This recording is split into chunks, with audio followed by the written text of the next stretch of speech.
Good morning to everyone. A big welcome to everyone present here in person as well as joining virtually to this latest edition of the Serendipity Knowledge Program event here in Colombo, Sri Lanka. I'm Prataj Haputantri from ADB Sri Lanka Resident Mission, and I will be your MC for today's program. Serendipity Knowledge Program is an ADB initiative Recording in progress. Prepared in collaboration with the Department of National Planning of the Ministry of Finance. In this program is designed with a vision of becoming a knowledge solutions bank to Sri Lanka by creating a platform to share knowledge on issues relevant to the nation and to facilitate discussion among stakeholders. In this edition, the discussion focuses on transition towards multiple and flexible education pathways, exploring both the opportunities and challenges associated with policy, regulatory, and institutional changes within Sri Lanka's education and skill sectors. We have an exciting agenda ahead of us with a rich lineup of speakers and discussions that promise valuable insights into the future education and skills development. As I mentioned before, this is a hybrid event and will be attended by both virtual and in-person attendees. And in the interest of time, we have set up a digital form where you can post your questions during the Q&A sessions. For in-person participants, there is a QR code on your table to enable you to access the form. For our virtual participants, we will be posting the link to the forum, to submit your questions. To kick off the proceedings, I would like to invite Mr. Kenichi Yokoyama, Director General of the South Asia Department of ADB, to present the welcome remarks. Mr. Yokoyama will be joining us virtually from Manila. Over to you, DG. I'm greeting from Manila, as I explained. So today I welcome all of you for the 8th edition of the Serendipity Knowledge Program for Sri Lanka. ADB, in close coordination with the National Planning Department and Ministry of Finance, initiated this Serendipity Knowledge Program, or SKOP, for Sri Lanka in 2021. As explained by the moderator, SKOP is the main vehicle for ADB to help the country in finding knowledge solutions. ADB is glad to support the cross-fertilization of national and international expertise through SKOP events. So today's event is special as it coincides with the government's steadfast efforts to lead the process of credible and robust education reform, covering the key sectors such as early childcare, general education, higher education, and technical vocational education and training, or TVET. I would first like to congratulate the country for the progress it has made in relation to the National Education Policy Framework 2023-33. We acknowledge the hard work of the leaders, policymakers, and government officials for taking decisions or taking decisive actions at the crucial juncture of Sri Lanka's development. We hope that there will be strong and coordinated efforts to implement the key reforms that have been proposed. As we all know, education is a key driver of economic and social development. It can enhance the productivity and employability of the workforce, foster innovation and entrepreneurship, and improve the quality and depth of life of the citizens. ADB has been a long-standing partner of Sri Lanka in this sector, supporting various initiatives to improve access, quality, equity, relevance, and management of education services. For the last 14 years, ADB has provided over $1 billion in loans and grants to the education sector in Sri Lanka, covering general and higher education and skilling. Some of the notable achievements of ADB-supported projects include introducing technology education in general education, building or upgrading science and computer laboratories in more than 1,000 schools, benefiting over 0.6 million students and 30,000 teachers, developing new curricula and assessment systems, establishing 25 national colleges of technology and strengthening 9 university colleges, supporting 4 public universities to increase technology-oriented graduates and their contribution to the economy through industry-relevant R&D, promoting gender equality and social inclusion across all education areas. And importantly, strengthening the institutional capacity and governance of the education sector, improving the planning, monitoring, evaluation, and quality assurance mechanisms. However, as we discussed today, we also recognize that there are still challenges and gaps that need to be addressed in order to achieve the vision of a quality education system for all.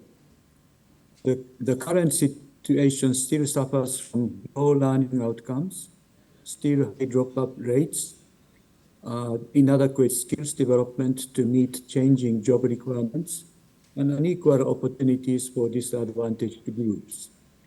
These require urgent attention and actions. That's why the need for further education reforms in Sri Lanka is so pressing and important. So ADB remains committed to supporting Sri Lanka's vision for becoming a knowledge-based economy and society. Back in 2000, we launched the project called SESIP, which is a $400 million result-based lending, which is launched as a major flagship ADB contribution. And I remember this project was recognized as the best quality education project at that time. And we hope to still implement this project in a thorough manner to achieve its intended outputs and outcomes. We are also currently preparing new projects that will support the implementation of National Education Policy Framework 23 to 33, focusing on enhancing the quality and relevance of skill development. We also continue to provide policy advice and technical assistance to address emerging challenges and opportunities such as digitalization, lifelong learning, and green skills. ADB firmly believes that investing in education is a critical element of development to ensure resilient and inclusive recovery from the COVID-19 pandemic and economic crisis.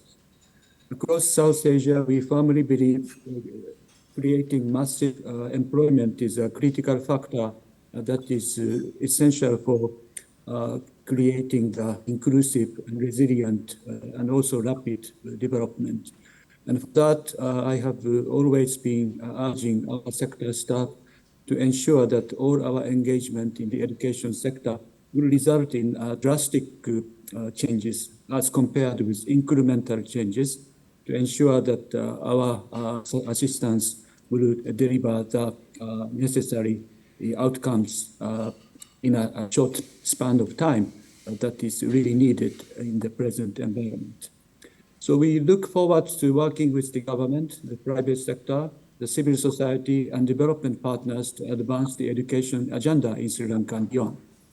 So today, I appreciate the presence of Secretary to Prime Minister, Mr.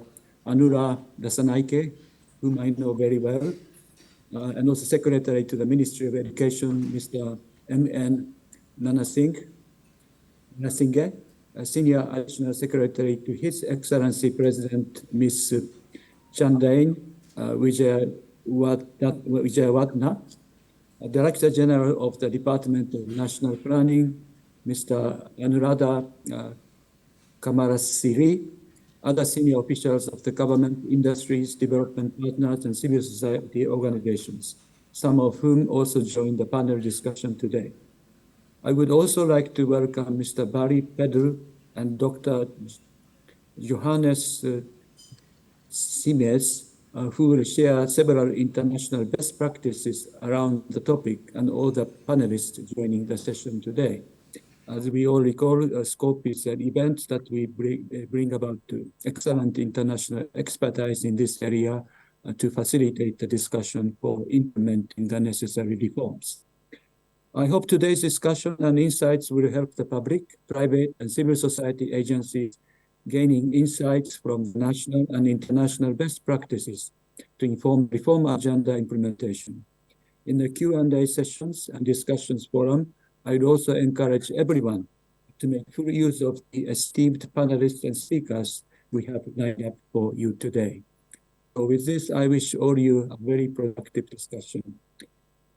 Isturi Nandri, thank you. Thank you, Mr. Yokoyama, for that very informative address highlighting ADB's contribution and commitment towards Sri Lanka's education sector. Now, I would like to invite Mr. Aruna Disanayake, Secretary to the Prime Minister of Sri Lanka, to provide opening remarks on behalf of the government of Sri Lanka. Ivan, good morning. Distinguished guests, fellow participants, ladies and gentlemen. This is my third engagement in the Serendipity knowledge platform. At the time, I remember during the COVID period, it was online, and the first hybrid forum that I'm attending under the Serendipity knowledge program. So let me thank again for inviting me for all three previous occasions. And this time I have given different tasks and different topic and a different post. I'm deeply honored to be part of this Serendipity knowledge program at the most appropriate time, as Sri Lanka is in the form of recovery after disruptions due to COVID pandemic and moving towards economic stabilization, where Sri Lanka's road to recovery was drastically impacted due to economic crisis in early 2022. This crisis demands us rethink of entire socio-economic development process with an emphasis on identification and implementation of necessary reforms and restructuring to ensure economic stabilization, bringing the prosperity back to people of Sri Lanka. There are many initiatives taken to enhance the technical and vocational education and training Tibet sector of Sri Lanka by the government. It is observed wide gap exists between available skills market demand in Sri Lanka, as many of the country's youth leave the formal education system without sufficient employable skills, because their access to middle-level skills training and entry to skills program are inadequate. These compounded by the low market relevance of technical and vocational training in the country. As a result, there's a high unemployment rate among youth, and it is indicated as 27.9 in 2022. Skilled labor is also wanting. The country already has lower labor force participation in South Asia. Sri Lanka is 50.5%, whereas India 51.5, 1.1, Pakistan 52.7, Bangladesh 58.3, and Maldives 63.6 respectively. Enhancing the quality and relevance of Tibet can solve this issue. As we all know, Sri Lanka's economy is rapidly changing and new technologies are emerging all the time. This means that there is a growing need for a workforce that is skilled and adaptable. Employees need to be able to learn new skills quickly and adapt to new situation in order to be successful in this changing economy. I strongly believe that this forum will facilitate participants to better understand and identify the importance of strengthening inclusive education system with a focus on multiple and flexible learning pathways in order to widen employment opportunities for the people of Sri Lanka. Ladies and gentlemen, by considering the existing nature of Sri Lankan education system, National Education Policy Forum of Sri Lanka for 2023 up to 2033, next decade, was drafted by a cabinet-appointed committee. According to that, the major challenges identified in the technical and vocational education sector are unattractiveness of Tibet sector for school leavers, and they demanded the degree status for a sector is more prominent. Other than the limitations related to focus on generating employment, which is forward-thinking and address global issues, and inconsistency in quality standards and control. Education and skills development are not aligned with economic demand or industry needs also can be observed. In the efforts of development of the education sector, it is essential for all relevant stakeholders to recognize the importance of implementing diverse and flexible pathways as an enabler to enhance employment opportunities, allowing them to contribute to social economic growth in Sri Lanka. Hence, I consider this event is one of the key stepping stones towards addressing needs of the education reforms. When discussing about the multiple and flexible pathways, it is quite evident that secondary, vocational and higher education systems need an integrated framework. This framework should facilitate professionalized and customized learning pathways, fostering smooth transitions and customized learning pathways, encouraging lifelong learning for all individuals. By enabling multiple and flexible pathways, we can expect a significant increase in student enrollment. The shift will necessitate education institutions to cater to a wide range of learning needs, diversification of delivery modes, which will become increasingly important. In order to enable education institutions to accommodate students with non-traditional qualifications, working professionals, and people with special needs, there's an increasing need to package and organize study programs in a more flexible manner through diverse modalities, including part-time or in the evenings, online, through blended learning. In addition, I would like to emphasize that the learning should be provided and recognized in different contexts, such as formal, non-formal, and informal learning, enabling all learners to acquire skills, knowledge, and qualification, leading to a productive employment and have a better life. I hope you will all agree with me that the multiple pathways with flexibility are key characteristics of a lifelong learning. It must allow the learner to move through the skill system and throughout their working life, stepping on and off at different points and participating in terms to meet their needs, whether full-time or part-time, or online, or institution or enterprise-based.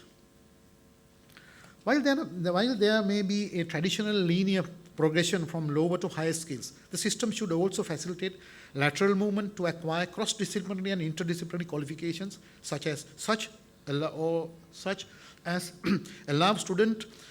school students to enroll with the vocational training programs considering their skills and preference. Development and strengthening of unit-based modular learning and accreditation is one of the key areas in this regard. It will be crucial to have the capacity to pursue concise and demand-driven courses that can be combined and consolidated into learning units recognized and valued by employers, industries, and institutions. It is understood that the implementation of properly articulated flexible learning paths embraced the education system give many benefits for learners, the economy, industry, and the labor market, as well as society at large.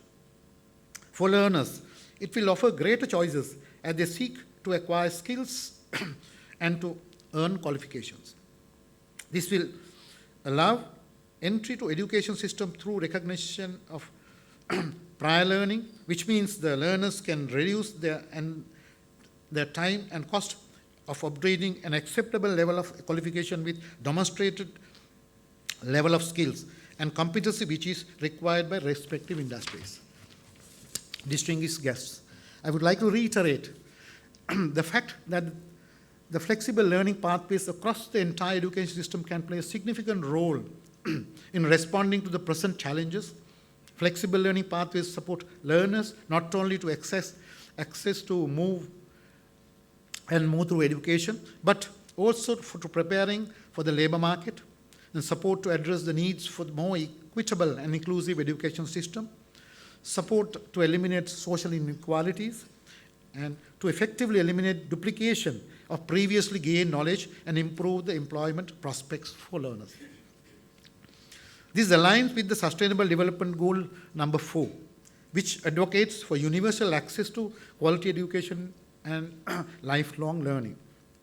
To achieve SDG 4, emphasizes the need for education systems to ensure quality assurance, comparability and recognition of tertiary education qualifications, and facilitate credit transfers between recognized tertiary education institutions.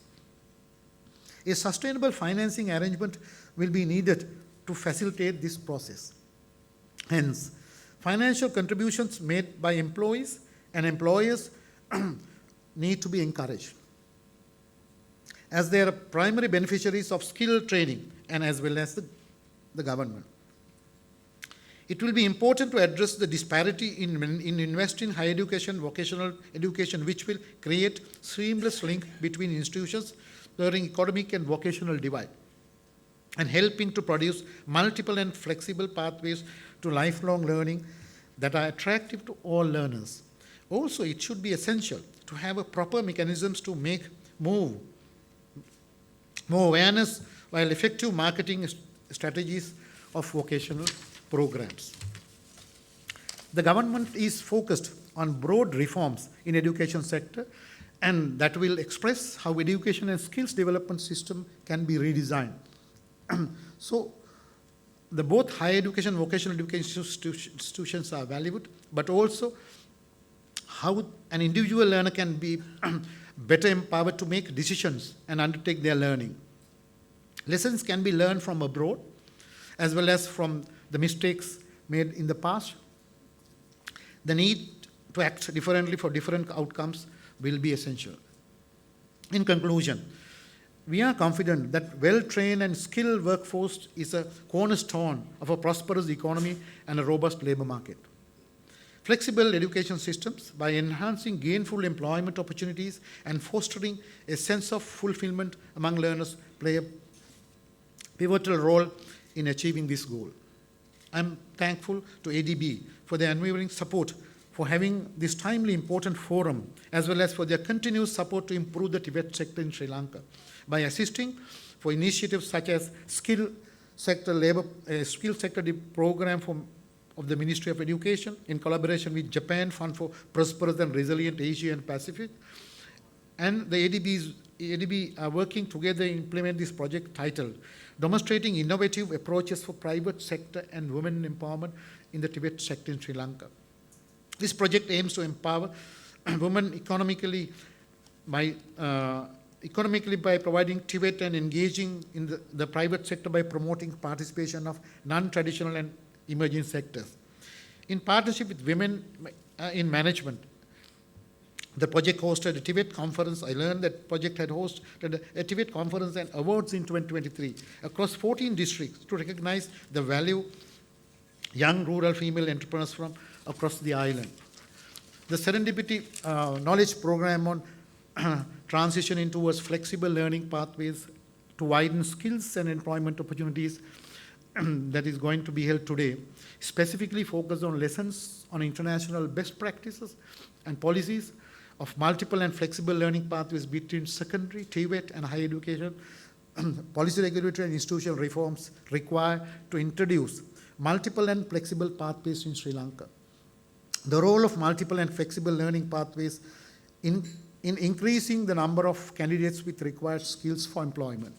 Sincerely hope that today's event has been immensely valuable in shaping the path forward and encourage all participants to actively engage in upcoming sessions and contribute their valuable insights for this momentous endeavor.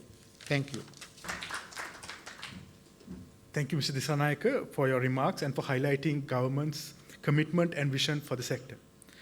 Next, I would like to invite Ms. Ji Sun Song, Director, Human and Social Development Sector Office of ADB, to provide opening remarks on behalf of ADB. Thank you very much. Secretary to the Prime Minister, Secretary of Ministry of Education, Senior Additional Secretary to His Excellency President, Vice Chancellors, and Director General, National Planning Department, Additional Secretaries, Director Generals, and senior government officials and friends, esteemed panelists, and the distinguished guests and colleagues. I am really honored to be here and delighted to deliver the opening remarks. Our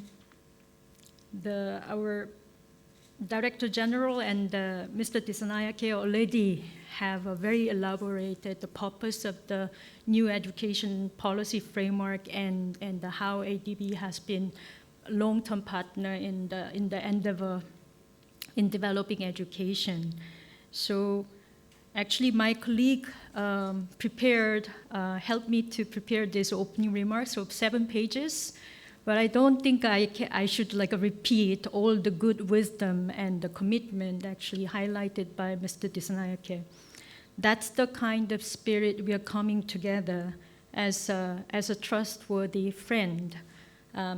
Good friend coming with the good advice, sometimes with the criticism, but with the intention to help. It's not to undermine or criticizing for the sake of criticizing. So as the eminent scientist Albert Einstein said, in the midst of every crisis lies great opportunity. You have double the crisis, one with the COVID, next one with economic crisis. This, I feel we should take the great opportunity to really overcome the long-standing challenges that we have faced in the education sector. That actually can unleash a lot of potentials the country has for the economy as well as the future. I would like to actually bringing this, your audience, imagination, to a few analogies, and then very common wisdom. So bringing a child takes a whole village. This is an old saying. And then I think it is really applicable for the education of Sri Lankan youth as well. It actually takes everyone's effort to realize one young person's potential in the world, and then creating the pathways that the child or the youth can actually meaningfully contribute to his or her own life, as well as family aspiration and contribution to the society, nation building, and global citizenship. So when we are actually talking about these multiple pathways, before, I've been actually coming to Sri Lanka since 2013, and I have met many of you in the different subsectors of education. So we always have the subsector, its own challenges. Higher education has its own challenge. School education has its own challenge. And then, of course, TVET has a lot of challenges considering the complexity it has to deal with.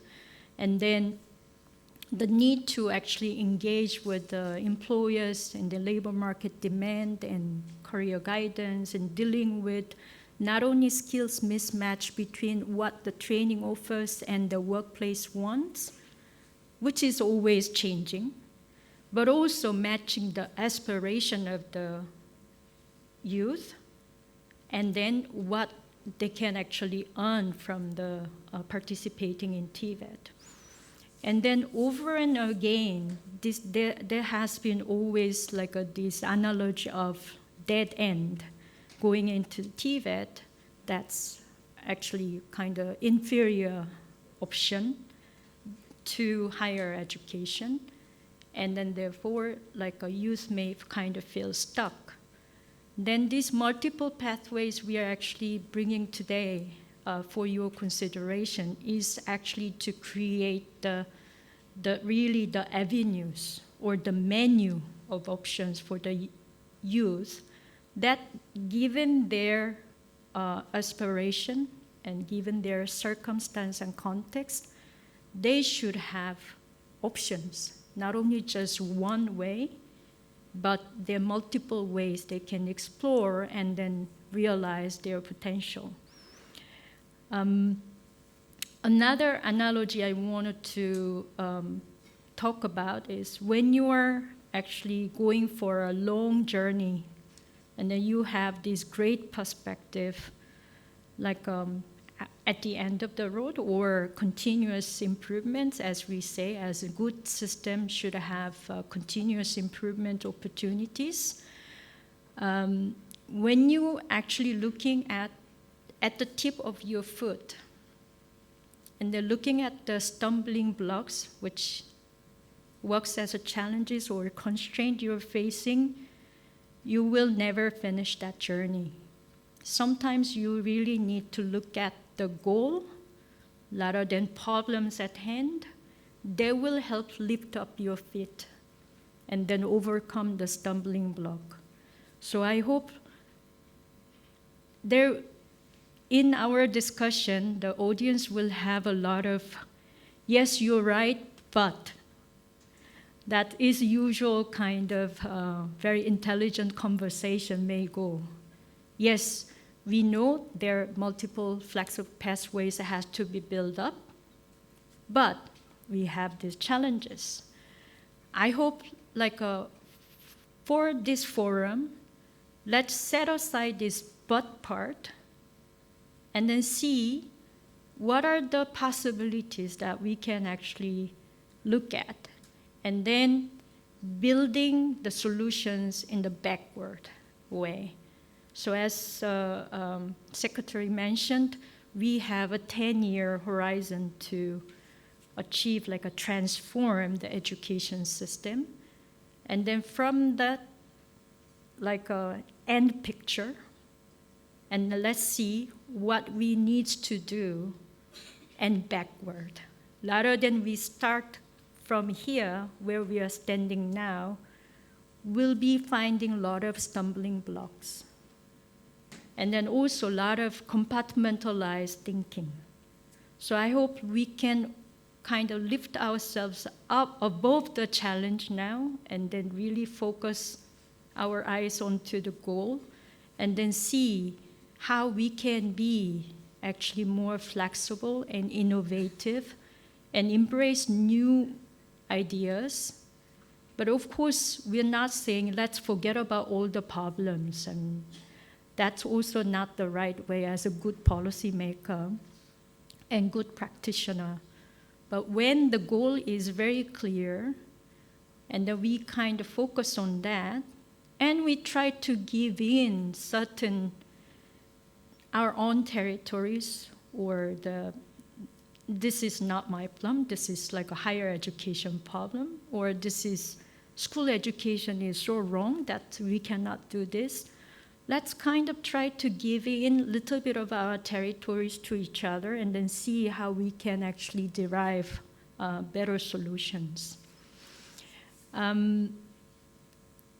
When I started working in the TVET system, the analogy I discussed with the ADB internal stakeholders is this. Sri Lankan TVET system is quite solid, but it's like a kind of railway network, but with only a few destinations. It doesn't give multiple destinations to the users actually getting onto this train. So what we try to do is more flexible railways, and then maybe we should get away from these railways and then see how we can now introduce electronic vehicles that can go everywhere you want. So I kind of sometimes having these images in your mind is helpful. So I hope for later discussions today, we'll give you this imagination rather than confined by the stumbling blocks around you now, and then actually give us an opportunity to be more creative and innovative, but informed by your knowledge and experience and power to actually execute the changes.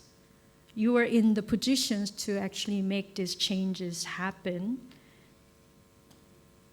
And then let's kind of identify what are the first steps. And I assure you, as I mentioned, and as our Director General also mentioned, ADB as a long-term development partner in this journey, we are actually comrade in crime, as like I was actually jokingly to Mr. Dissanayake the other day. We've been doing this together, and we've been supporting the system. Then we also accept there are certain things we did well, certain things we didn't do well, but as we move ahead, we'll be remain as a trusted partner and friend, and then we will do this together. And then for that, we are actually happy to bringing the resources, not only just financial resources, but good practices, and then good advice, and then sometimes encouragement and cheers, but sometimes we may have to tell you that that may not work. So hope you kind of bear with us, but we'll be there in this journey together with you. Thank you very much.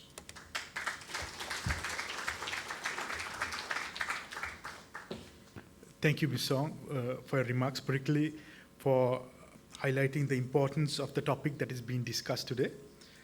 Next up, it's my honor to invite on stage Mr. Barry Peddle, the founding director of TAFE, Directors Australia and World Federation of Colleges and Polytechnics, to deliver the keynote address. Mr. Peddle will be sharing lessons from international case studies on multiple and flexible learning pathways. Over to you, Mr. Peddle. Yeah. Thank you. I'd just like to, before I start, to recognise Secretary Anura, other honourable members of the government, from members of parliament, if there are members of parliament here, government agencies, the private sector, civil society, development partners, and indeed all distinguished guests. I first of all consider it an absolute privilege to be invited here today to join this conversation and, as importantly, to visit your beautiful country for the first time. I'll be providing the ADB with a full briefing paper as a result of the presentation. So while there might be a few words up there, I'll be just highlighting some of the key points. So you don't need to take too many notes. I was also going to introduce my talk by mentioning the cricket, but I think given that I'm in Sri Lanka and I'm an Australian, I'm just looking for something to some common threads there. So unless you follow India, perhaps we should move on to the next part. So we all know the topic that we're talking about today, learning from the Australian experience in dealing with reforming the education and training system around flexible learning pathways. One of the issues is to what extent we actually think that flexible pathways from secondary school to TVET, or indeed through TVET into higher education, can make a valued contribution to the economic and or social problems that any country is experiencing. And I think there's a lot of unpacking that we need to do to learn from that. It's been really a terrific insight into how much progress has actually been made in Sri Lanka by looking at the work that's gone into the NEPF, and just how much that document, in my view, does provide a very strong policy underpinning for the work that does need to be done, albeit that there's a lot of prioritisation that needs to occur, particularly in terms of the various resource dimensions that might go along with that. It's also important, I think, to consider this journey to be one of continuous improvement. Not to look at a system that's broken, but to look at a system that does need transformation, as indeed you have made very, very clear in your policy framework. So I've tried to align our experience to what you've identified in the NEPF as some of those key issues, and I've listed them there. One of them is clearly around the learning outcomes must align with the qualifications framework. Skills electives in senior secondary school and the upper track do need to be available. Students have an opportunity to complete senior secondary on time. What does on time mean? In Australia, they're given 5 years to do that because a student might need to leave for various reasons. And to ensure a combination of subjects, whether they're academic, vocational, or seen as either or, along the way, which does ultimately provide that flexible pathway. And the critical issue that I will talk about a little bit more later is around career guidance and career counselling, because we're dealing with young people here with an expectation that they can make a conscious decision about a 30 or 40 year work career, and the mistakes that some countries have made that actually lock a student into, well, they might be on that vocational pathway to somewhere, that they're actually locked into it, and that's clearly not the objective. So the question is, to what extent can the pathways make that contribution? Let's have a look at the Australian experience and see what we can learn from that. So our processes really started with a private sector-led mission to Northern Europe around about 1990. And there's a document called Australia Reconstructed that makes fascinating reading because of all the policy positions that the Australian government ultimately took on reforming our sector. That was probably the most influential. It clearly, and the reasons were, Australia's economy at that time was in a pretty bad state. We hadn't been leveraging off our own skills and intelligence and academia within the country to make us globally competitive. We were really an also-ran in that department. The mission said that this needs to be about reforming labour market policies, and that education and training and skills development were the essential ingredient in making that happen. We ended up implementing a truly demand-driven competency-based training system that was driven by industry, not as a casual partner, but actually they took the policy lead. And that sounds terrific and it sounds aspirational, but on that journey, on that pathway, there are a lot of crocodiles that we have to contend with. And I caution that it does need to be as much tripartite as just being put in the hands of any one group within the community, i.e. government, industry, or the training providers. Now, all that resulted in what we call the competitive training market in Australia. A competitive training market means that people can bid for government funding to provide accredited training. It doesn't matter who you are, as long as you are a registered training organisation, you can bid for the money. And you are then held accountable for the delivery of particular outcomes, outputs and services in that competitive training market. And again, every one of these policy areas that I refer to today, take it as a given that it was fraught with an extraordinary number of problems to get to the end result. But it's a journey that actually must be undertaken if you are going to achieve the results that you are saying you need to achieve in the policy framework. So the reforms in Australia, as a result of Australia Reconstructed, were quite significant. There were massive reforms. At the moment, there's a group called the National Cabinet, which is really the heads of, and the ministers and the premiers from the 8 states and territories that get together on a fairly regular basis to look at national policy. So anything to do with TVET, education, higher education, in terms of policy, gets approved by a national cabinet. the principle that it's industry-driven and supported, again, was a given, and that there was the creation of a very rigorous, in those days perhaps too rigorous, national regulatory and quality assurance system. And there are two of those. In the early days there was one that looked after all the providers in the, that were delivering in the 10-level qualification framework. Today there are two. There's been a separation of TVET and skills and higher education.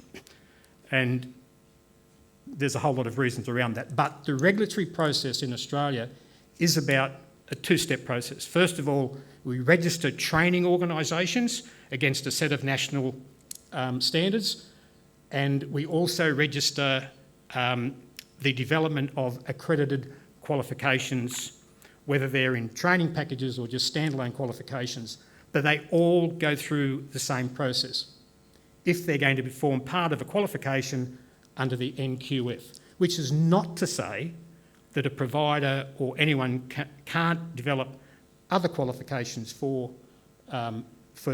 other needs. We move from supply-based to demand-driven. Again, an essential thing, sounds great, easy to say, extraordinarily difficult to do. And one of the reasons I say it's difficult is because TVET institutions, indeed any education training institution, well established, and they're established as supply-based organisations. They have teachers on contract, teachers that are employed for life, they have a particular infrastructure around them, and they're geared up to do certain things. That's fantastic. So we come along and we say, now we want to turn all that into demand-driven.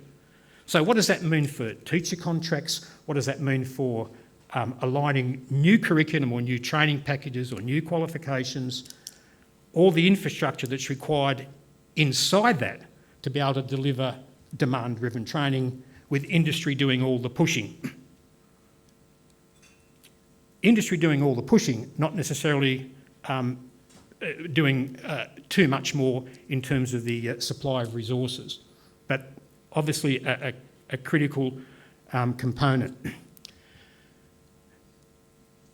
The industry-led demand-driven system is in some ways idealistic, but it can happen if you take it in very small chunks. As the immortal Mark Twain, the author and philosopher, said, the best way to eat a buffalo is in very small bites. And my advice is that in taking this on, as Gisun has said, you look at the big picture, you look at where you need to be, but the steps along the way need to be small and they need to be achievable. So we then went from Australia reconstructed to a demand-driven system at the national level, and what does that mean for the senior secondary schools or secondary school vocational education and training pathways? There's a philosophy and an ideology that sits underneath that, and that is that individuals will need to be flexible and responsible to change along the career and study pathway.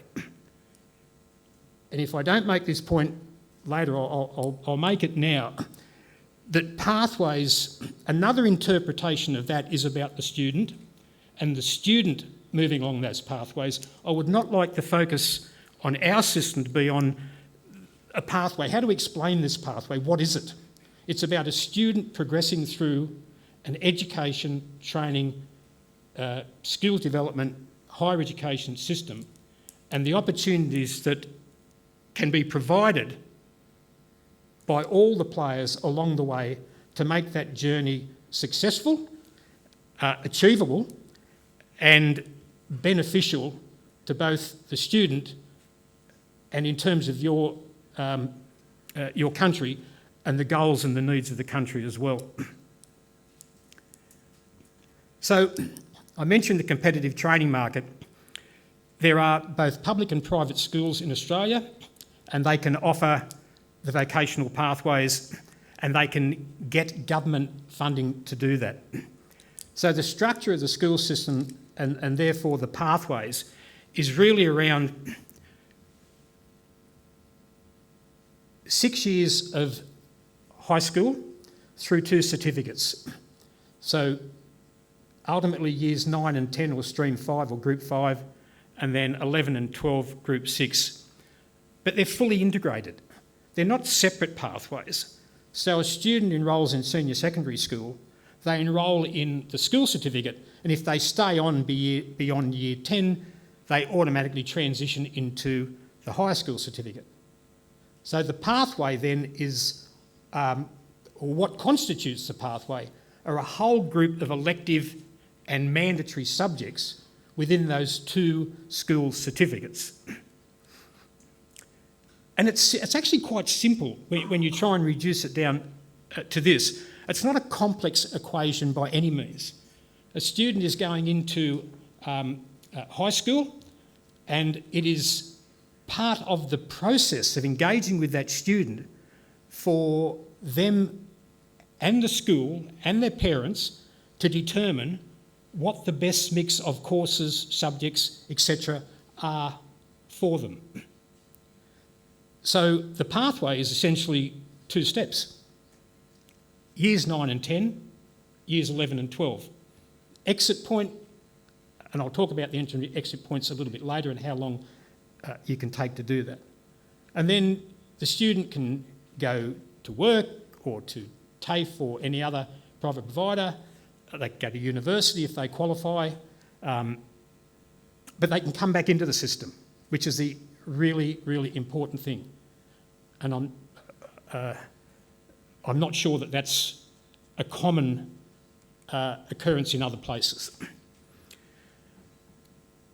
So our journey then, following Australia Reconstructed, commenced with a program that we loosely call the Joint Secondary Schools TAFE program. And because of certain age requirements to enter the workforce and to participate in some industry areas, it was only available to year 11 and 12 students. And it was really just to provide them with some subject alternatives. The focus wasn't on a pathway, just subject alternatives. In the early days, the courses were not accredited. They were developed by the Board of Studies or by a TAFE institute. They were delivered at a TAFE institute or at the school or in a combination of partnerships, but they weren't recognised, which means they didn't really take you anywhere beyond having an experience, a vocational experience, a taster, if you like. And as such, it wasn't really seen as a viable option for parents or students. In fact, a lot of schools would stream their students into the JSST program to keep them busy, to keep them out of trouble. It was a problem solver for them in many cases, not all cases, but in many cases it most definitely was. So its reputation didn't really grow. The schools looked down on it. There was a real status issue between general education and as we've spoken about, as mentioned in the NEPF, and in fact anywhere you go, there's a real status issue still to be resolved around the perception, not the reality, the perception of technical and vocational education and training. That does need to be taken on as a challenge. And definitely seen as an add-on. I'll give you some examples. So I was running a TAFE institute in the Illawarra at the time. We had 2,600 students studying alone in JSST programs. That meant I pretty much had 2,600 fights on my hand with school principals about that student attending the program, because the schools would say, well, it's not part of your regimented, general education curriculum, so you can do it on sports days or after school or on the weekend, but don't let it interfere with your real study. That was how it was perceived. It was an add-on to the curriculum. And increasingly government saw that was a major problem that had to be tackled. And there, at about the time, our Prime Minister, John Howard at the time, suddenly started to push the policy agenda away from this dominant focus on higher education into technical and vocational. And the federal government, not only through policy, but they put their money where their mouth was. They made a significant amount of money available to the public education system to develop better quality courses, more relationships, more partnerships with the private sector, to have the vocational qualifications recognised, be seen as being meaningful, and that would actually take you somewhere. And that was important. So that's a quick snapshot of what the issues are. And I mean, I've only been here this week, but we've had some tremendous meetings with a lot of people that are actually pointing out, it's like just a tap on the shoulder and reminder that the problems that you're facing now, we've faced. In some cases, we're still dealing with the resolution. And that's what I cautioned before about this journey to multiple and flexible pathways, particularly in vocational schools. There's a lot of stuff that needs to be dealt with to make that happen. So I thought I might just take a quick pause there before we move on. So are there any questions or comments at this point? My name is Murtaza Jafaji. I represent a think tank in Sri Lanka called Advocata. My question is very generic, not specific to what you covered. I've studied in your country 3 decades ago, so I have some familiarity of your system. I'm a member of some reform programs in Sri Lanka, including a productivity commission. I believe the Australian Productivity Commission had a large role to play in this whole reform. Can you illustrate for us whether they had any role to play in the kind of reform that happened in the TVET system and the education system? Because the reform that they did fundamentally changed the economic structure of Australia. And there were many industries that went out of business, and you allowed them to go out of business, and a whole new bunch of industries that came together. And you talked about the market demand. So can you explain to me how those reforms that happened in your country 30 years ago basically interacted with the TVET system and the transformation of skills development in the labour market? That's question number one. And question number two is education itself is getting significantly disrupted, basically, the pedagogical model, and how we all are thinking about the changes that technology is bringing about how people learn to transform your system. Yep. Thank you. The Productivity Commission was a player at the much higher national level in terms of the policy. Once Australia Reconstructed was completed, and I think there were 100 or so recommendations accepted, the Productivity Commission got in. We actually met with them a number of times. What they did, they actually set as part of the reform agenda, the cost of products and services and they gave benchmarks and guidelines for how we should comply with that. And all that was about trying to drive the cost of the delivery of TVET services down. At the same time, and I mentioned this to a colleague yesterday, at the same time that Australia was bragging about how much they were spending on a higher education place for a school graduate to go into university, they were saying that TAFE and all the other TVET providers needed to drive down the costs under that competitive market regime, and therefore we had to bid for money on the basis of a competitive cost per student contact hour for each discipline area of training. Beyond that, it really didn't have... It had a consequential effect and impact, but not a direct one. We were, in the public system, were absolutely subservient to government policy. And one of the big issues in those days, and one of the reasons we actually set up the National Association of TAFE Directors, was so that they would have a voice at the table about what was expected of the public providers. And until then, it wasn't. Everything was a government, union-oriented decision. So the second question, sorry, can you repeat this? So there's been, again, a huge transformation in technology-based learning, and it's not just about delivering programs online or using computers. One of the things that the government actually did, and it made it available to vocational training centres in schools, to private providers, to vocational training centres in workplaces, and to TAFE. They actually put up funding, competitive funding, for the introduction of technology-based approaches to teaching and learning. So the emphasis was actually split between the process of teaching and learning and how a student might engage with that.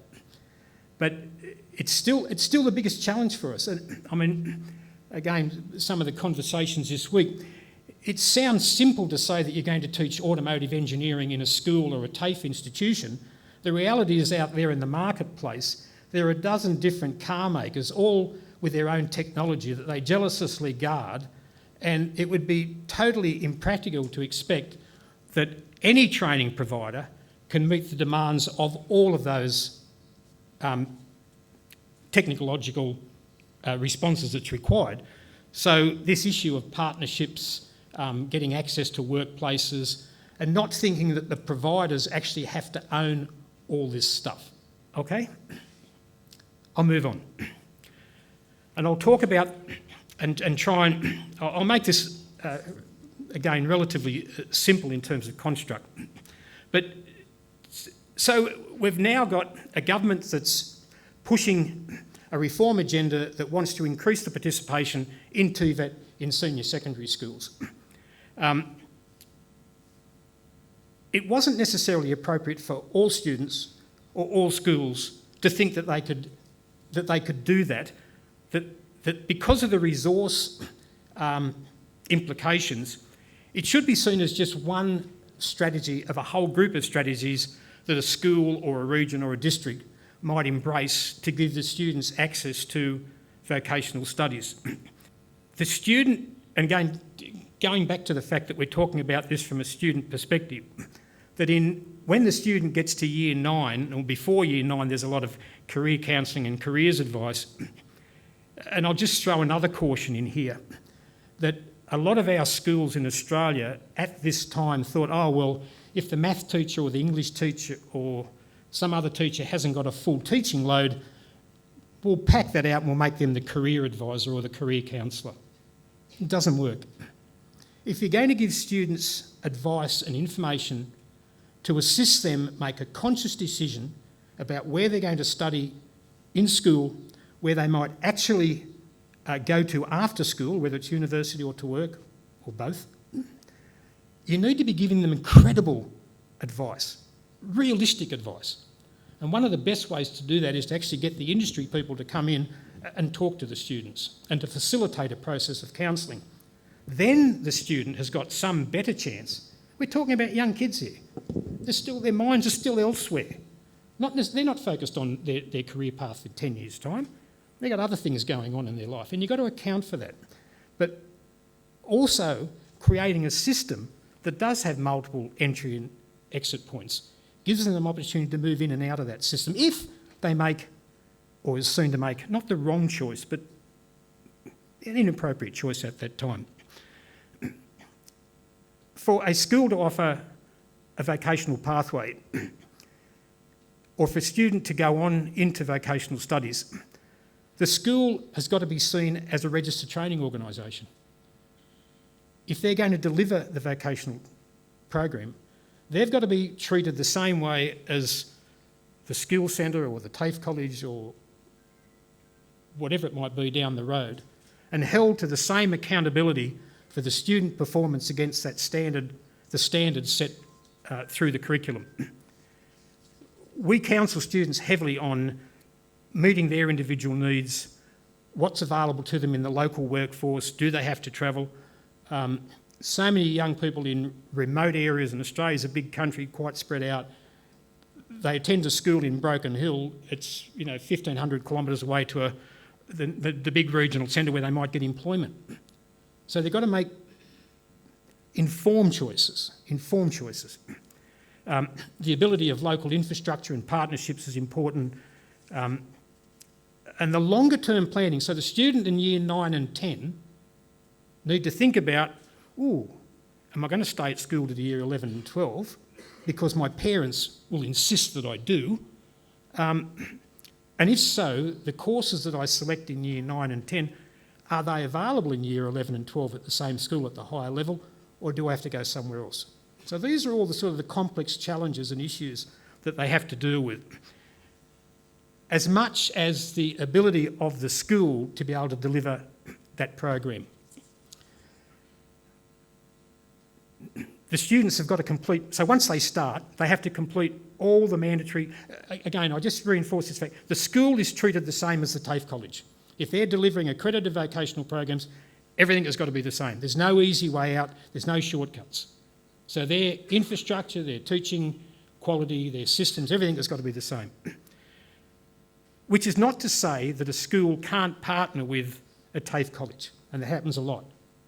So the student is a student of the school system. The TAFE college or the training provider down the road is actually delivering the vocational component, or they're sharing it, mixing and matching the subjects. There's a whole lot of different substructures to be considered in there. But the key issue is credit transfer from the end of the school certificate, which is one pathway, into the high school certificate. There's got to be absolute 100% credit transfer. And it shouldn't be a negotiated basis. It means that there's mutual recognition between the schools or the institutions. Once you're a registered training organisation, mutual recognition applies across the board. Whether you study that qualification in Broken Hill or Sydney, it's got to be accepted by all the institutions. So let's move into the high school certificate. So the student is studying a mix of general education subjects, maybe life skills subjects, foundation courses, vocational courses in year 9 and 11. They've already had guidance and counselling and provided the best advice to make a decision about what subjects they'll pick in years 11 and 12. And at the end of year 11 and 12, they're either headed for work with the vocational qualification or they're headed for university. And student age is a critical factor. That offering industry-based courses to young people is not going to be accepted by industry because they don't meet certain industrial requirements.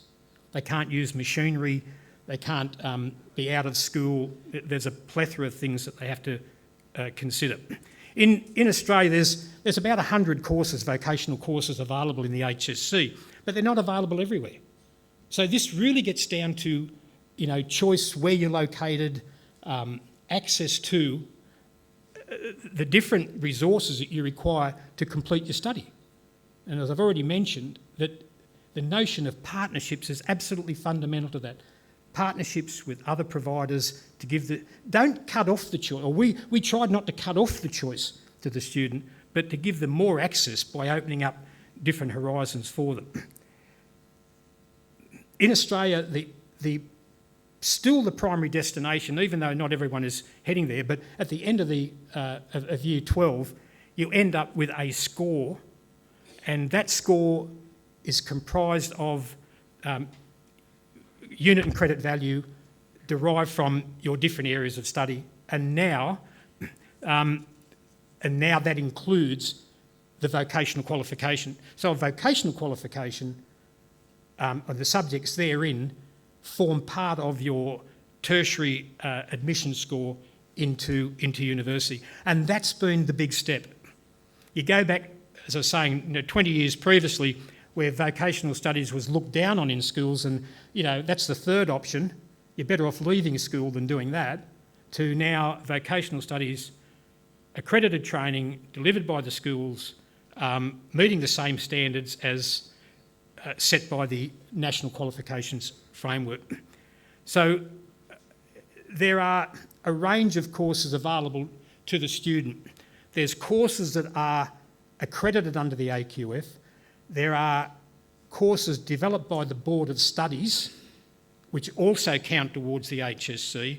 There are courses that are developed by the local school, the local TAFE institute, an industry area, where a student doesn't necessarily want those to count towards their HSC, but they still want to do it because it's going to help them get a job locally. That's important.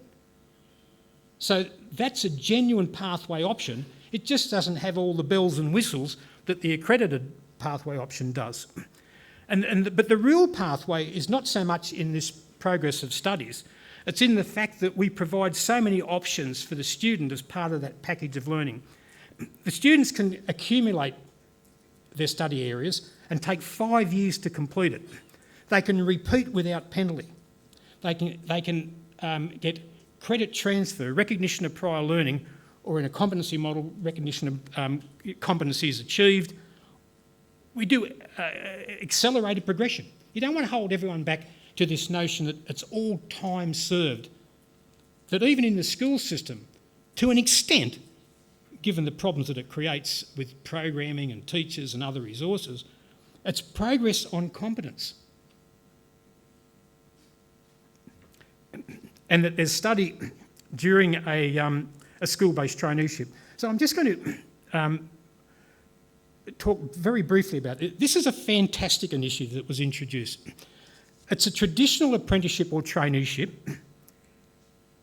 A traditional apprenticeship or traineeship that's undertaken by a school student where they seek out, or the school helps them, or their parents, or the industry advertise for an apprenticeship while the student is still studying at school. So they're doing general education at school, but they only attend school for maybe 1 or 2 days a week. The rest of the time they're actually working out there, doing their vocational studies in a workplace with an employer, trained and assessed on the job in some cases, or trained and assessed by the TAFE Institute. So it's about breaking down those traditional barriers that exist between them and giving, and again, focusing on the student and the student in that pathway.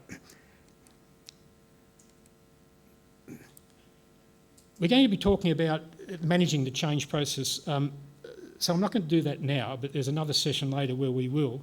But at this point, if we had our time over again, I know we'd put a lot more effort into how we manage this process, around the governance of reform, around the structure that we put in place to do it, and to make sure that we did everything we possibly can to get all the stakeholders engaged in this. Without their and particularly industry where you want these people, young people to work, without their buy-in, without ownership by the potential benefactors of the system, i.e. industry, or employers I should say, it won't be as successful as you would otherwise want. But just a couple of points then on, just to finish off, that they might not be evident now, but I mentioned crocodiles on the pathway. They're growing as we speak.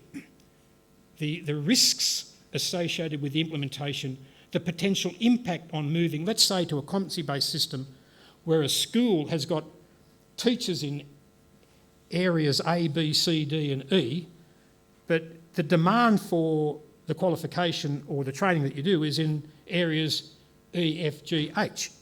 How do you move that? And over what period of time? Because the longer it takes, the more difficult it is going to be. Engaging with the stakeholders is fundamental, and having a regular... Again, if we had our time over again, we'd do more to ensure that we had better engagement, we had better communication, and there was 360-degree feedback, not all one way. Keep everyone informed, because they're significant, keep everyone informed of what's going on. Selection of the pathways in a school. So some schools said, we want to do all this stuff, we want to do it tomorrow. Others said, we don't want to have any part of it. It's a matter of selecting the schools that have got the willingness, the drive, the leadership to make this happen. Look at pathways, particularly in the early days,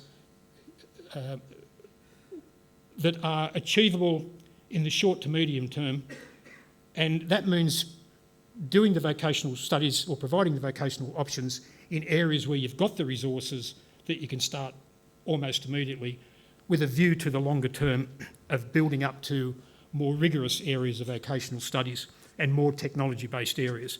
Engagement with industry employers. And essentially, this has got to be a willing, not a forced participation by the private sector. They've got to be willing partners in the reform process.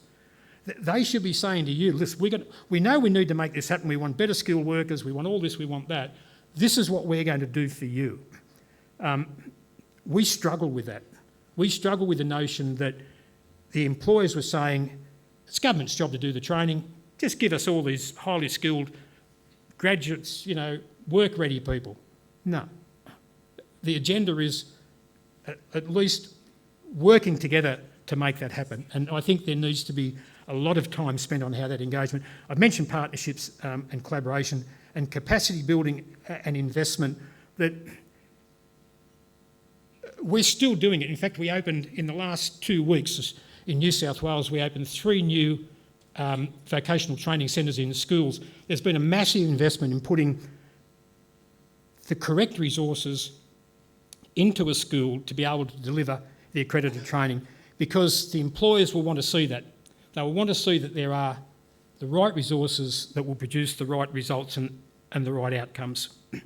And again, reminder for my benefit as much as anyone's, that the most important conversation we should have is around the needs of the student, which is not just about work. There's a whole lot of social intersections that we need to consider as a part of this journey. Thank you. Thank you, Mr. Petrel, for your views and the insights. Indeed, a very thought-provoking session. Before we dive in any deeper on this topic, I think it's a good idea to have a quick break. So we'll have a quick break of 15 minutes and we'll come back again at 10:50. Welcome back. So now that we've had a quick break and had the time to stretch our legs and also share our thoughts, let's move on with the agenda.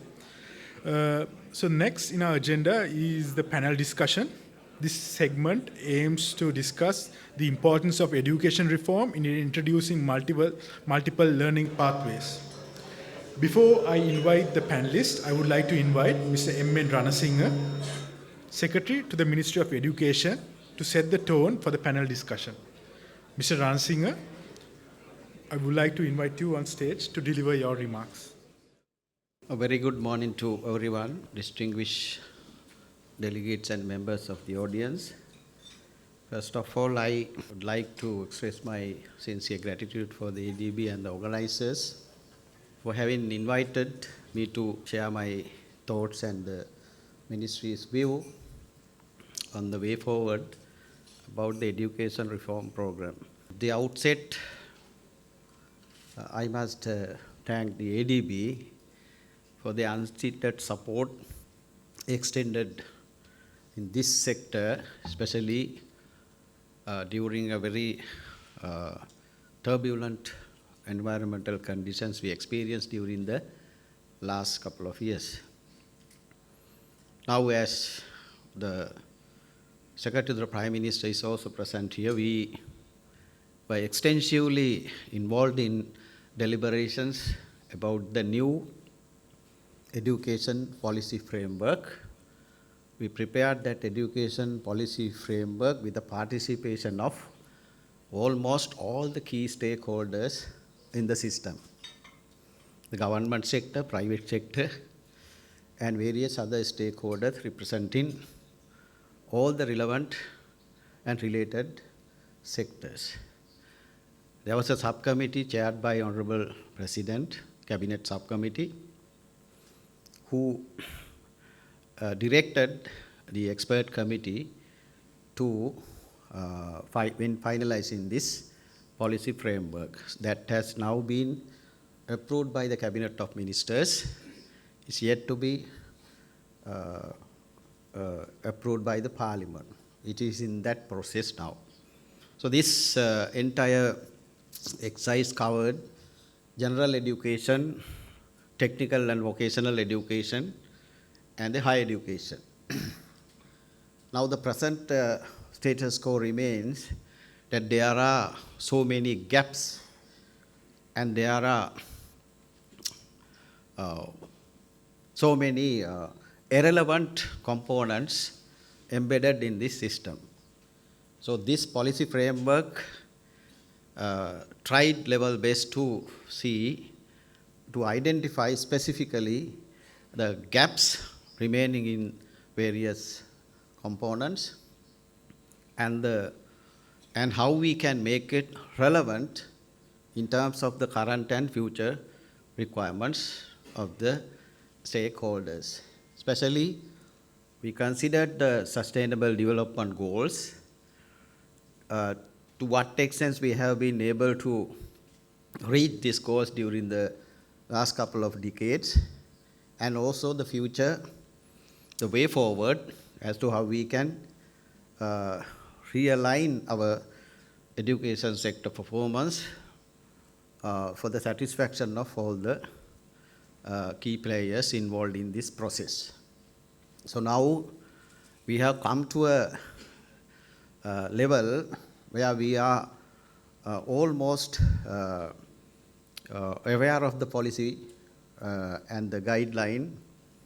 Now the 2024 will have to be dedicated for the structural changes that are required by the agency level and the organizational level, including the legal reforms that are essential to execute the policy framework in its guaranteed spirit. So therefore, the Ministry of Education is taking steps to identify the key legislation, the changes in the key legislation, agency-wise and also the ministry-wise. So that will basically be undertaken from January. Legal and structural changes that will fit into the implementation of this education policy framework and the contents. The second area is the resources allocation and the mobilization, and the AGB is one of the key multilateral agencies that we are basically eager to engage with. I think they also are keen in collaborating with us when we come out with the specific areas and the projects and programs to participate with. And the other aspect is I told you the governance and the other resources mobilization, and the learning and teaching part, of course, has to be undertaken by the National Institute of Education and also the UGC and the Skills Sector Commission.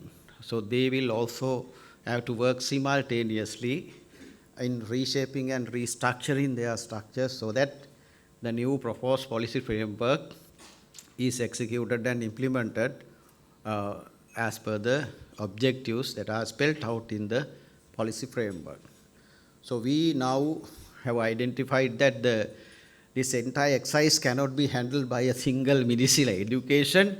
So all the ministries and all the agencies that might be identified as stakeholders must work together, and an integrated approach is the only way forward with firm and committed employment of resources in that direction, so that all the student community who are coming into the education sector system from grade 1 up to 13 and plus higher education.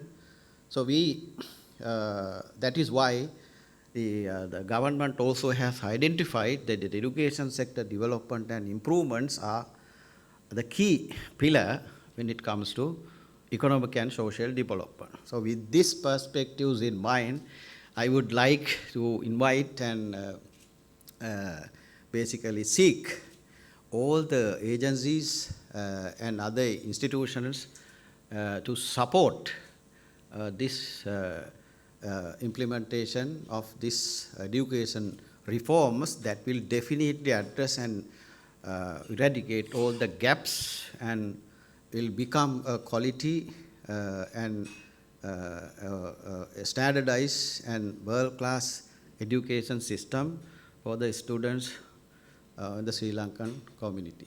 Thank you very much. Thank you, Mr. Ranasinghe, for that excellent overview.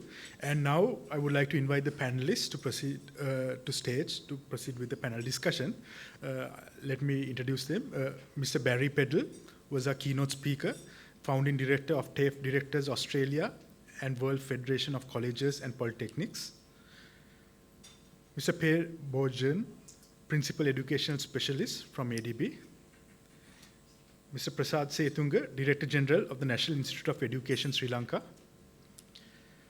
Mr. Duminda Hulankamua, Chairman, Ceylon Chamber and Country Managing Partner of Ernst & Young, Sri Lanka and Maldives.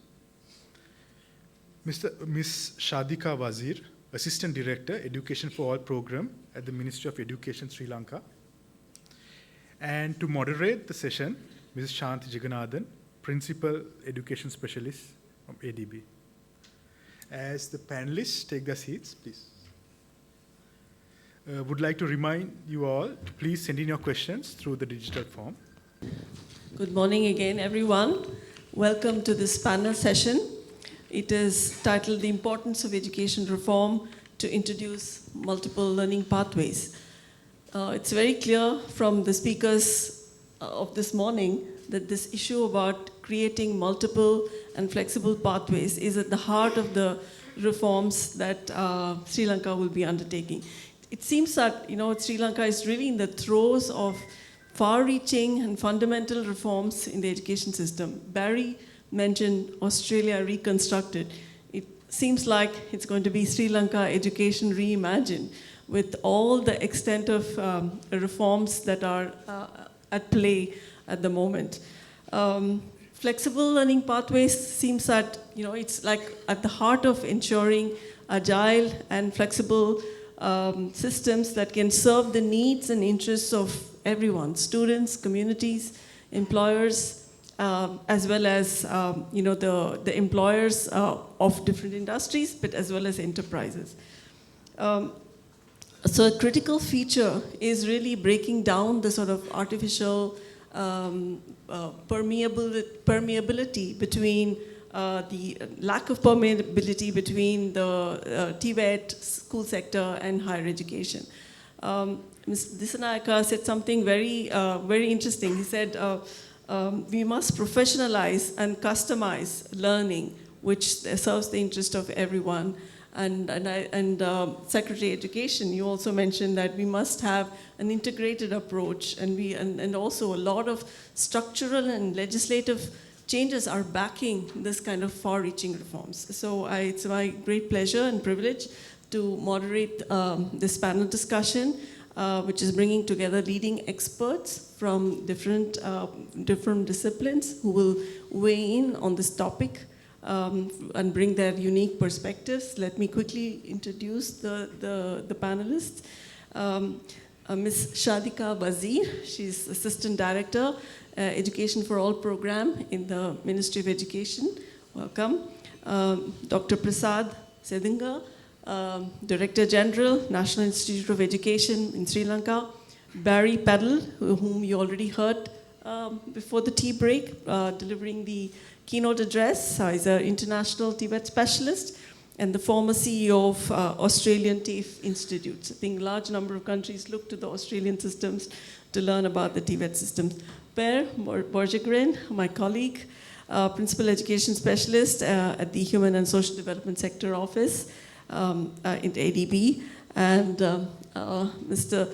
Duminda Hulankamua, Chairman of the Ceylon Chamber of Commerce, and the country managing partner of Ernst & Young, Sri Lanka and the Maldives. Warm welcome.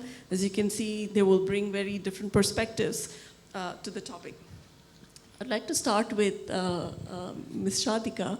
The ministry is already implementing a largest program on advanced skills, vocational skills at the school level, already covering over 500 odd schools.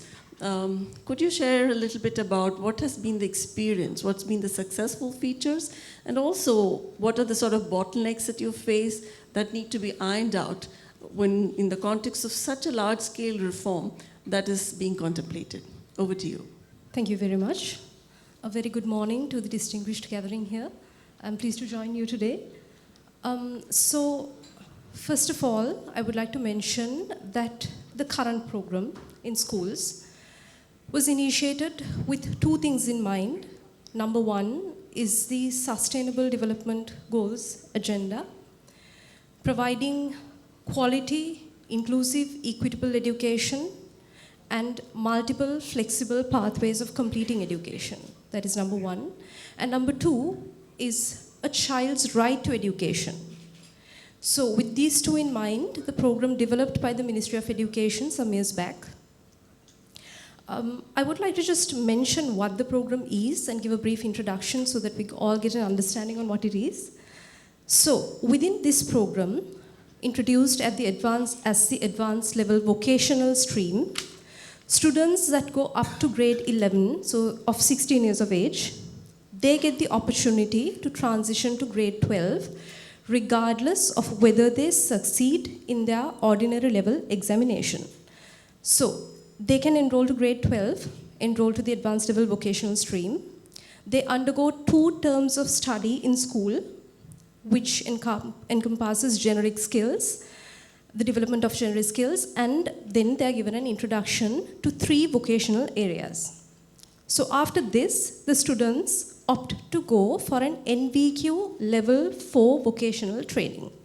So grade 13 is in the TVET sector. Now when I say TVET sector, this does not mean that the student leaves the school.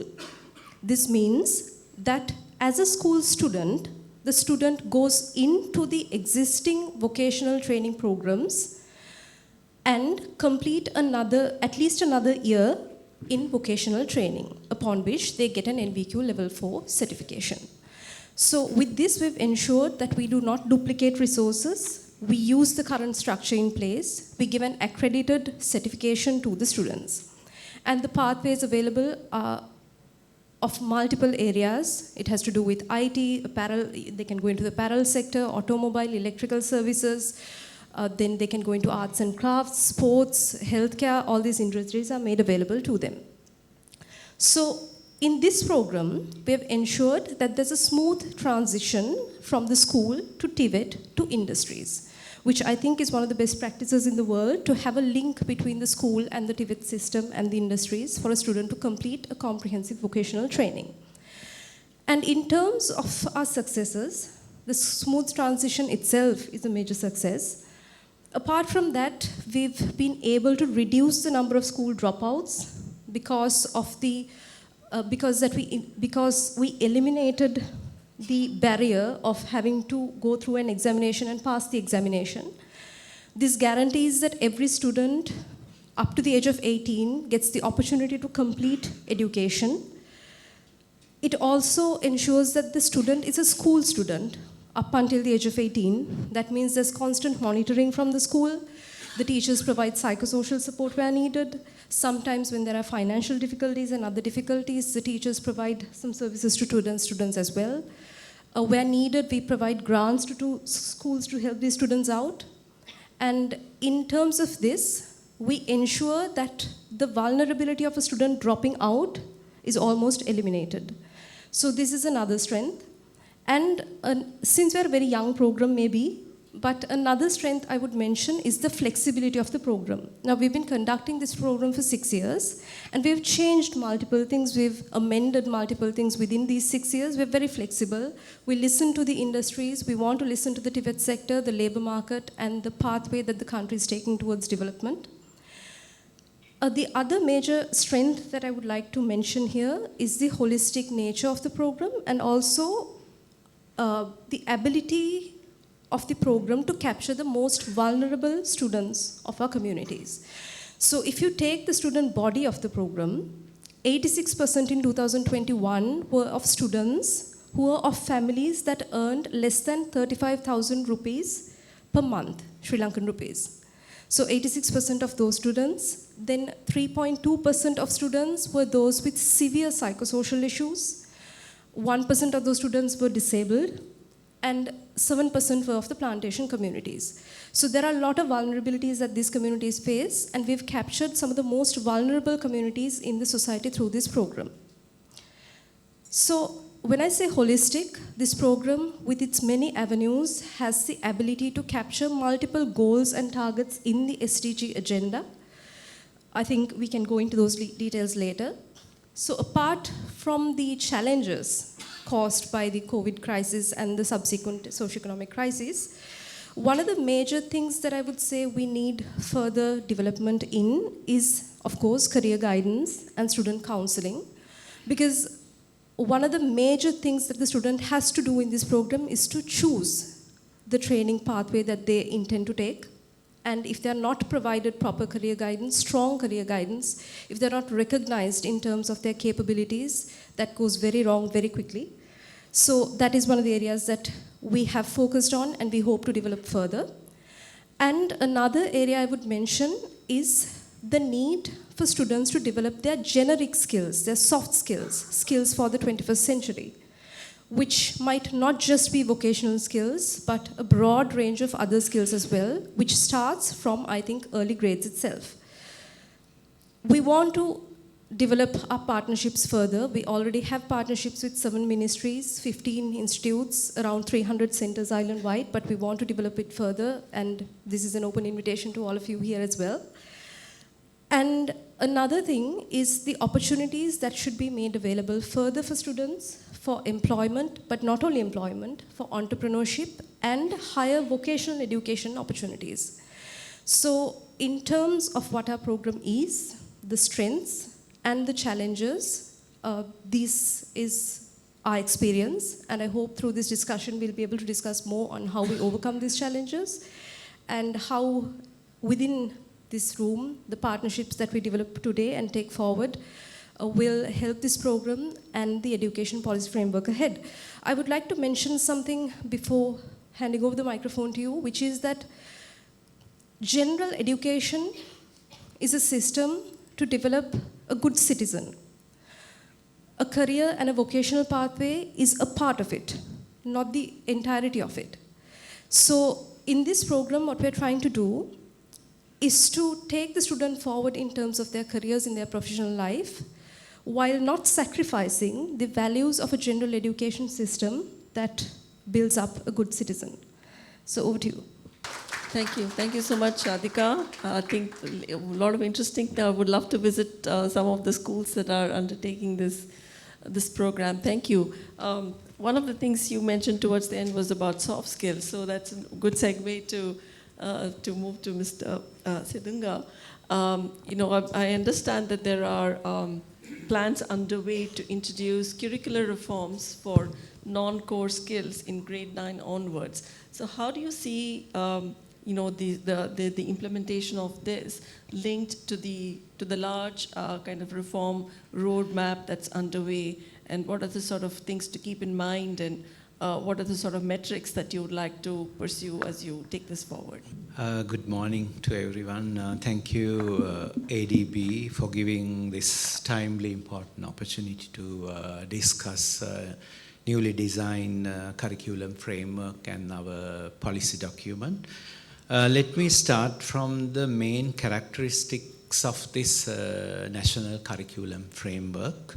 This is outcome-based, skill-oriented, freedom of learning, more focus on qualitative assessments. So I think this is a good support for this ministry has already initiated this incorporation of vocational experiences. As the conference, this forum's theme is introduction of multiple learning pathways. I think this curriculum framework trying to address this issue. Really, I was impressed that Barry's talk about this incorporation of vocational TVT in the school system. I think his point, individuals will need to be flexible and responsive to change along their career and study pathway. This is really, really important. I think this is a good take-home assignments of our team to rethink about some amendments to our framework. And the training system must be demand-driven. industry-driven. Vocational pathways are mandatory offerings in public school or in the private system like.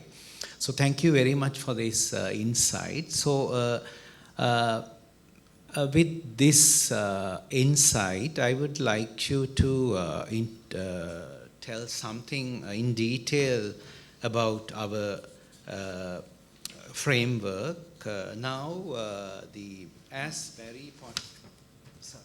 As Barry pointed out, now I think we need to give the opportunity, if possible, from the junior secondary level. So we are not going to pressure them. We will offer the subjects, whatever you like, you can take, and you go back to your mainstream like. He pointed out the importance of that practice during the school system. For example, this system will introduce essential learning areas and further learning areas. We have very fixed, traditional, rigid curriculum, but onwards, 2024, we are going to pilot this package. Now, students can even junior secondary level, we are offering entrepreneurship, industrial exposure and service sector studies. If you like, you can select the subjects. This is credit based. And you have number of essential learning areas, geography, history, civic, religion, like. Now, the further learning areas,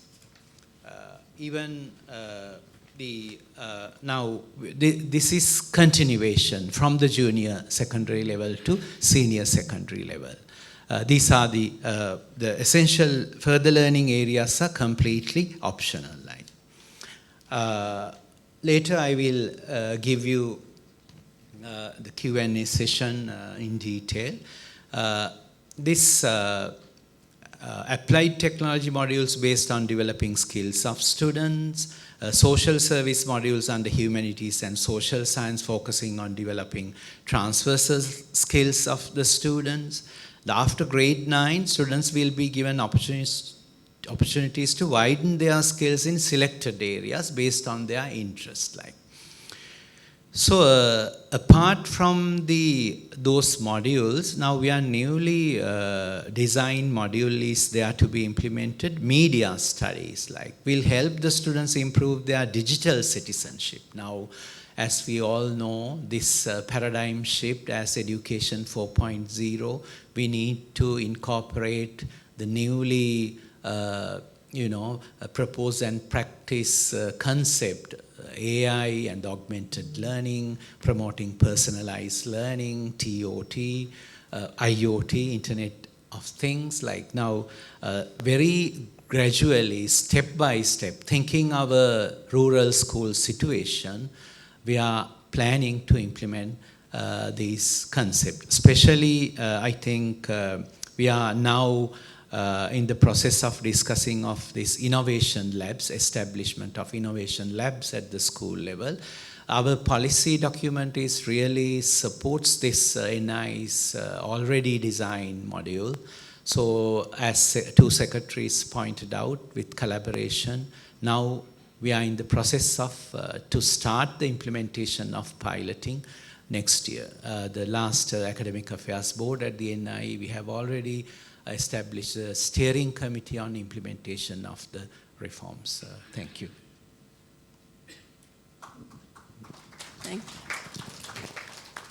Thank you. Thank you so much.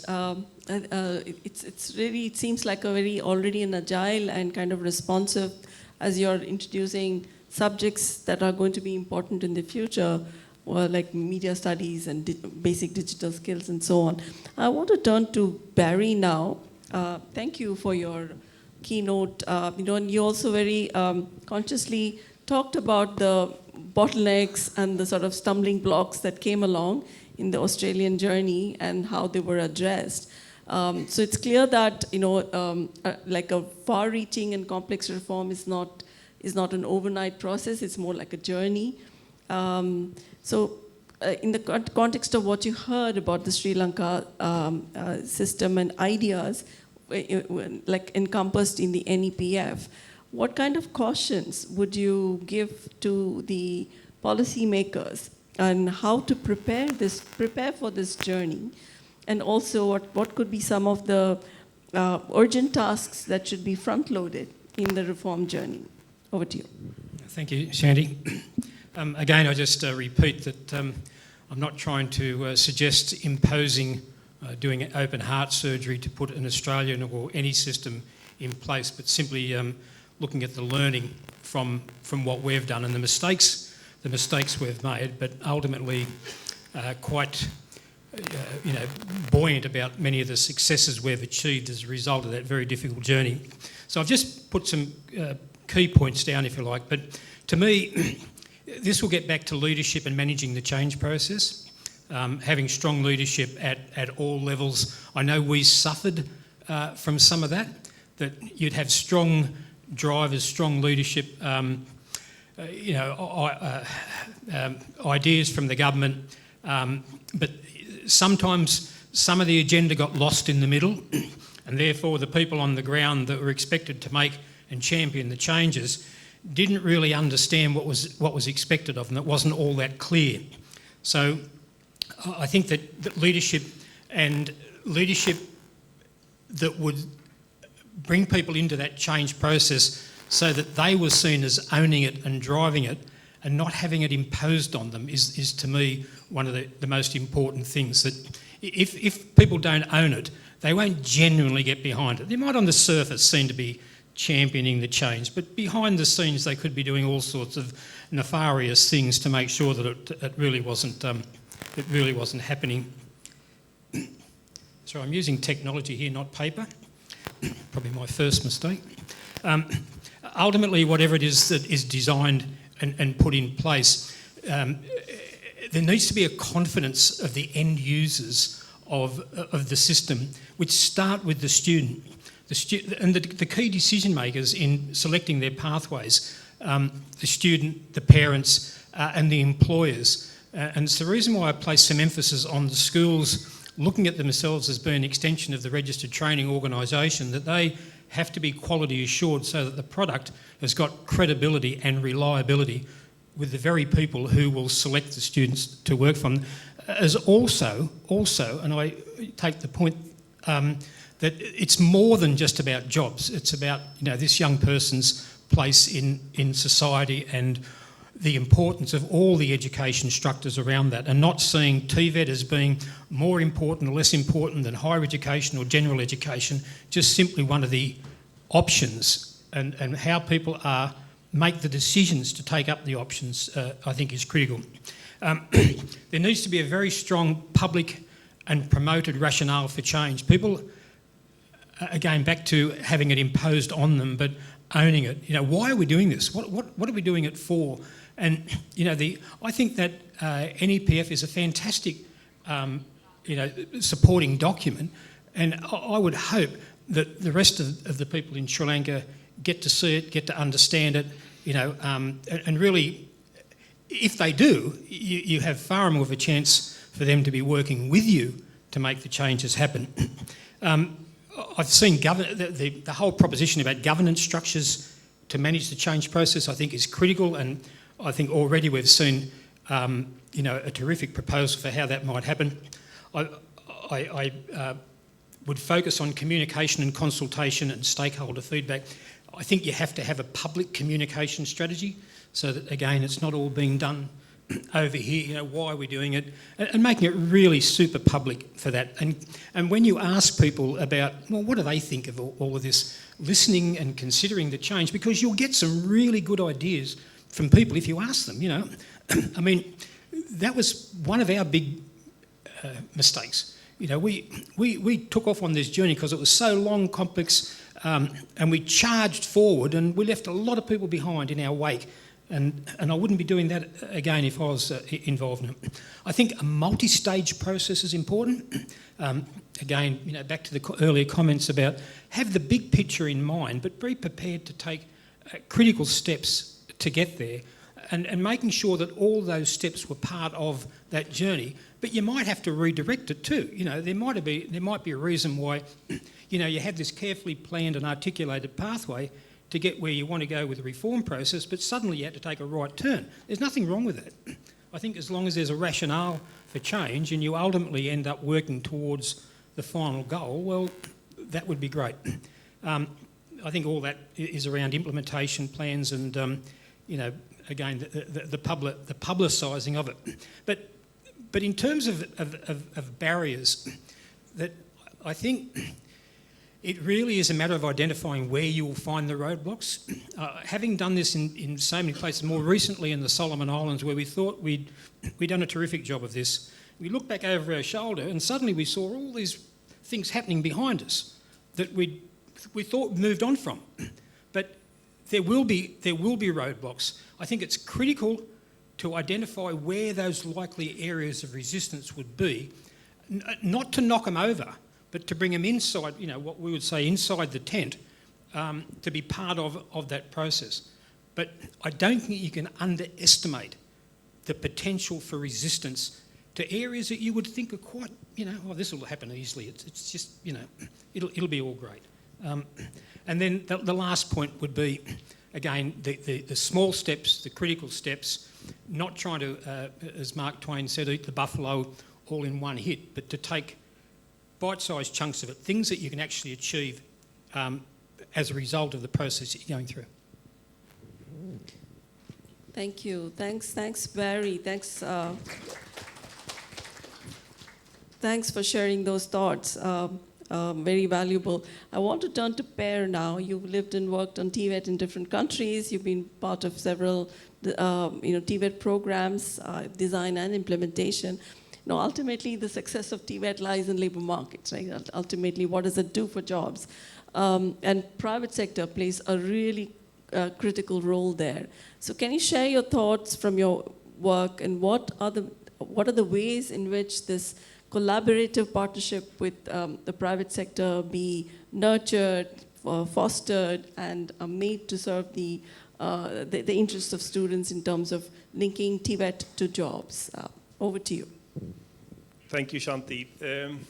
Well, just starting, who are the key beneficiaries of a well-functioning TVET system? And of course, first and foremost, it's the learner who is getting knowledge, skills, attitudes that are valuable in the world of work, but also these soft skills, you know, that you get self-confidence, self-esteem, and maybe even status in society. And I think that's the key beneficiary. The government and the state is definitely also a beneficiary of a well-functioning TVET system. With a better educated workforce, with higher earning potentials, a bigger skills base, which translates into a bigger tax base, but also fuel entrepreneurship, fuel innovation, fuel new things that are happening in society. So that's the government part, but clearly also employers, both public and private, are a key beneficiary of a well-functioning TVET system. And we think, we all know that recruiting people with the right skills, knowledge, and attitude will drive productivity, it will drive profitability, and again, also improve product development, service delivery, and innovation. So yes, clearly employers, and I like to say employers because we are talking about both public and private and various sizes. They are key beneficiaries and they do play a critical role. I think that step number one, which I've come across in many cases as a challenge, is that the education sector and the world of work very often talk about each other and not so often with each other. I'm sure that's not the case here in Sri Lanka, but that is a starting point to really get around the table, listening to the different views, listen to different perspectives and ideas. So that kind of public-private dialogue is a critical and crucial starting point. Then when it comes to the TVET sector in itself, clearly the employers are crucial in different ways. I like to point out 5.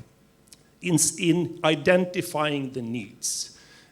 Clearly, employers need to feed in their knowledge into what are the skills needs today and what are emerging. This is a difficult task everywhere, but it's a critical one in order to take the next step, and that is really to design programs that has the chance to meet those needs. Where again, the private sector, various types of employers should be engaged in setting the standards. How do we meet these skill requirements? And how do we design valuable programs, courses, modules to have the chance to meet these needs? So that's the design phase. Delivery, clearly, I think we all know, we become competent in different ways. And one way is actually to do. If I'm going to be a good welder, a good way to learn that is to weld. So I need that practical experience. So the whole idea, whatever we call it, to open doors for young people to explore the world of work, I think is absolutely critical in developing skills. That I get the chance to work alongside experienced colleagues that will help me to develop my competencies. And this also goes back to the soft skills. The whole idea of work ethics, how to communicate in a team, trying to work together, solve problems together.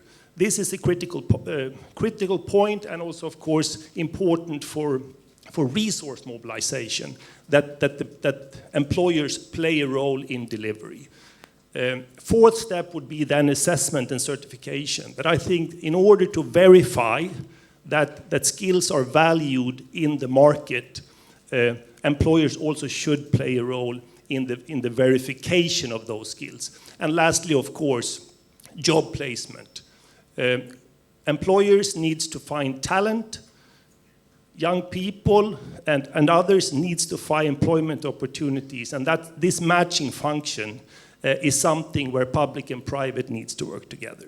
So yes, I'm a big advocate for really trying to have the dialogue between education and employers, how we jointly can make this happen. Thank you, Shanti. Thank you. Thank you so much, Per. And that's a very good segue to speak to the private sector representative, Mr. Duminda. Your voice and your perspective is so crucial to make TVET work for markets of the future.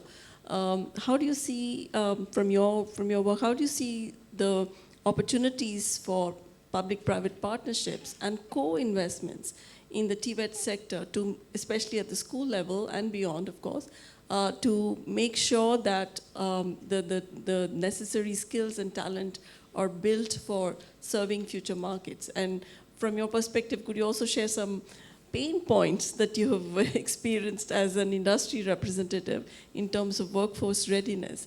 And what would you identify as the biggest points of inflection that we must address as we go forward in the TVET journey? It's quite a lot to answer. Good morning, ladies and gentlemen. Thank you very much to the ADB for inviting the Ceylon Chamber for the discussion. My experience in TVET and skills development is very recent, when the President appointed the Education Task Force, and under the chairmanship of the Private Secretary.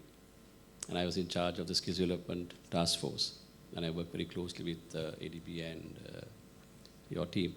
So the experience that I got over the last few months of studying the TVET system in Sri Lanka is that there are a multitude of institutions. There are so many institutions that are providing, from technical colleges to NITA to vocational training institutions. There are about almost over 200 vocational institutions in the country that are providing skills development. As a result, and also all these are provided free of charge. So whatever you do in terms of starting TVET training from school level and then ending up and training these people, if you do not focus on the quality of the product that is coming out, the whole system will not be successful. If there are people who are employable, it will be successful. So what we found is that the programs offered by the current TVET system through the vocational training systems around the country, there are one or two good programs, one or two institutions that are doing very well. But most of it is the quality of the product that is coming out, and the substance of the content and the training they are given is not up to the mark. There's a lot of duplication of functions. So our recommendation was to combine the tertiary education to a commission and reduce the number of institutions and to streamline the number of institutions that are providing technical skills. Number two, we felt that the reason for the quality not to be good so far is because it's given free of charge, and the amount of money the government puts in is inadequate to produce good quality people. And therefore, our recommendation is, as a Ceylon Chamber, was to go for a PPP basis for the government to give out these technical colleges, the TVT institutions that are coming under the government, on a PPP model to the private sector. With the private sector greater participation as a stakeholder, you can then design course content and material to meet the needs of the private sector. Now, if you take one area, of course, currently we are facing an economic downturn, therefore the job market is slightly down. But if you take the tourism sector, as I told you yesterday, the tourism sector, there's a huge demand for trained staff. From F&B to chefs to waiters, we don't have trained people to meet the demand that we're talking. We're talking from of a 2 million becoming a 4 million. We have the infrastructure, but we don't have the human capital to cater to that demand. Most of the trained people have left the country and gone to other countries. So we need a quick and fast training system that puts them out. So the TVT system has not been able to cater. So what is happening now is that, in fact, some of the schools that were all set up, the government set up, also are not functioning properly. So as a result, the private companies are running their own vocational and technical training to train the staff required for the tourism sector. And that is a huge demand. So I think, so that is what one experience I gave you. But by and large, our view was that there has to be a PPP model. There are enough and more people who are already willing to come and invest. If the government can give the existing land and the building and the staff that it will take, they can go for a PPP because I think we are recommended to the Prime Minister Secretary. In fact, this is the budget report I saw the President mention. One of the recommendations is to merge the institutions together and make one commission. I saw that. But we need to go beyond that. We need to make sure the private sector is involved as a stakeholder if we are to make sure that it meets the demands of the private sector. Now, one example I can give you is, of course, not TVT, but it's a more professional qualification, is the number of accountants we produce in Sri Lanka. Sri Lanka produces probably the third biggest accountants market outside the UK is in Sri Lanka. One of the reasons for that is there's a great private sector involvement with the Institute of Chartered Accountants and the CIMA, etc. The Institute of Chartered Accountants is run by the private sector. It is, as a result of which, the course modules, the content, the examinations are all conducted based on the demand of the private sector. And that is why the quality of the accountants that are coming out of Sri Lanka is par excellent, can match with any standard internationally, and they are in great demand in most countries. So we should get to that model where the private sector has a stake in these teaching programs. Whatever you do at school level or whatever you do at the thereafter, if it's going to be run by government, in my view, this is not going to develop any further than what it is now. Currently, the quality of the product that is coming out is not good. We have to all face that. The TVT system is not producing people. Other than night and a few people are there. The quality of the product is not very good, not employable. So we need to make, in fact, for example, I looked at some of the programs they offer on the computer side. They're fairly basic. They're teaching Word and Excel, which we can learn at home. I don't think you need to go to a TV to learn Word and Excel. So we need to get to the next level of computer because Sri Lanka also, in our view, has a great opportunity to employ or rather increase the BPO market IT industry. After tourism, that is the immediate step that we can go into. We have the human resources to do that. We can use the TVT system for that purpose. We have about 150,000 people, 170,000 people coming out of the schools every year. People going out of the country is okay because they are sending foreign currency back to Sri Lanka. That's all right. That's why the remittances have gone up. I don't think we should discourage that. People will leave. But we have enough coming out of the system, and we should make sure that we are trained as fast as possible. At the lower level of the BPO industry, I'm not talking at the AI level, the lower level of the BPO industry, we can develop. There's enough opportunity. In fact, the firm that I represent has a center in Sri Lanka. We are looking for people, we have 400 people, we have 1,000 people, we can't find the people. So we need to make sure that there are so many institutions that who are having a need and a demand to recruit. So we should make sure the TVET system is available and will produce people at very short periods of time and high quality people. So unless you get the private sector involved, in my view, it's not going to work. If you look at the University of Jadavapura, the business accounting and the business side degrees are now very good. They're producing people to the market. That is because they work very closely with the institute and the private sector. They have training programs. We have scholarship schemes where they come and work and train under us. So because of the graduates that are coming out are employable than what they were before. So unless you get the private sector involved, either management or investment as a stakeholder, you can't produce people to meet the demand. That's my view. Thank you. Thank you so much. A lot of potential and a lot of work to be done in collaboration. Thanks a lot. I want to circle back to each of the speakers for another round. But before doing that, for the audience, please use the QR code if you'd like to ask questions, because there will not be any mic going around. So the QR code is the means to raise questions. So please do that. So I believe we only have about 20 odd minutes. It's not 52 minutes, I imagine, or is it 52 minutes that remains? I think it's about 20 odd minutes, or is it 52 minutes? We can go up. Is okay. All right. Okay. So so let's circle back on some of the topics.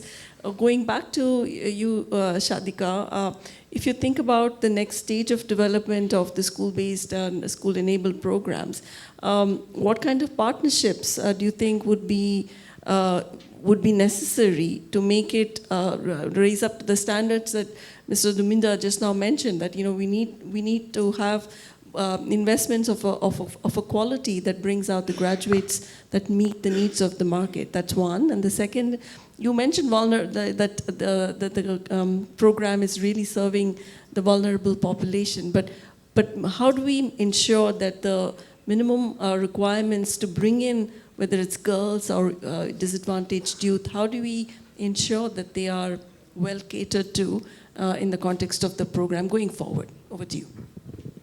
Thank you very much. Well, I think those two questions go hand in hand, so I will address them together. So first of all, when this program was envisioned, we did envision a very dynamic partnership with the private sector as well. There have been some bottlenecks, and there have been many challenges that we faced over the last few years, but we are still developing, and we are open to partnerships as always. And as I mentioned at the beginning, we are very flexible to change. So apart from the support or the dialogue that we can have with all the stakeholders on the challenges that I mentioned earlier, I think one of the major things that we are now focusing on is, as you mentioned, the inclusion of the vulnerable communities. So I would like to just draw attention to how we were born and how we developed over the years. Girls and boys, how in their cognitive development, without major change in them understanding and grabbing the skills of literacy and numeracy and all the other life skills, how it changes a little bit when you are in your primary ages, where boys acquire skills of numeracy better and girls literacy. And then when you see in the vocational stream, as well as in the science, physical science and bioscience streams in the country, when it comes to the vocational stream, what we've seen is that 99% of the students, actually 99.6% of the students who pick the automobile sector are boys. 95% of students that pick the healthcare sector are girls. 93% that pick the apparel sector are girls. 96% who pick electrical services are boys. So this would be a place where all of us can play a major part, even from our households.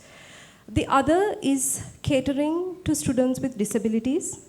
This is something that we want to focus on a lot in the coming years, because as I mentioned, 1% of the students in our student body are students with disabilities who are everywhere.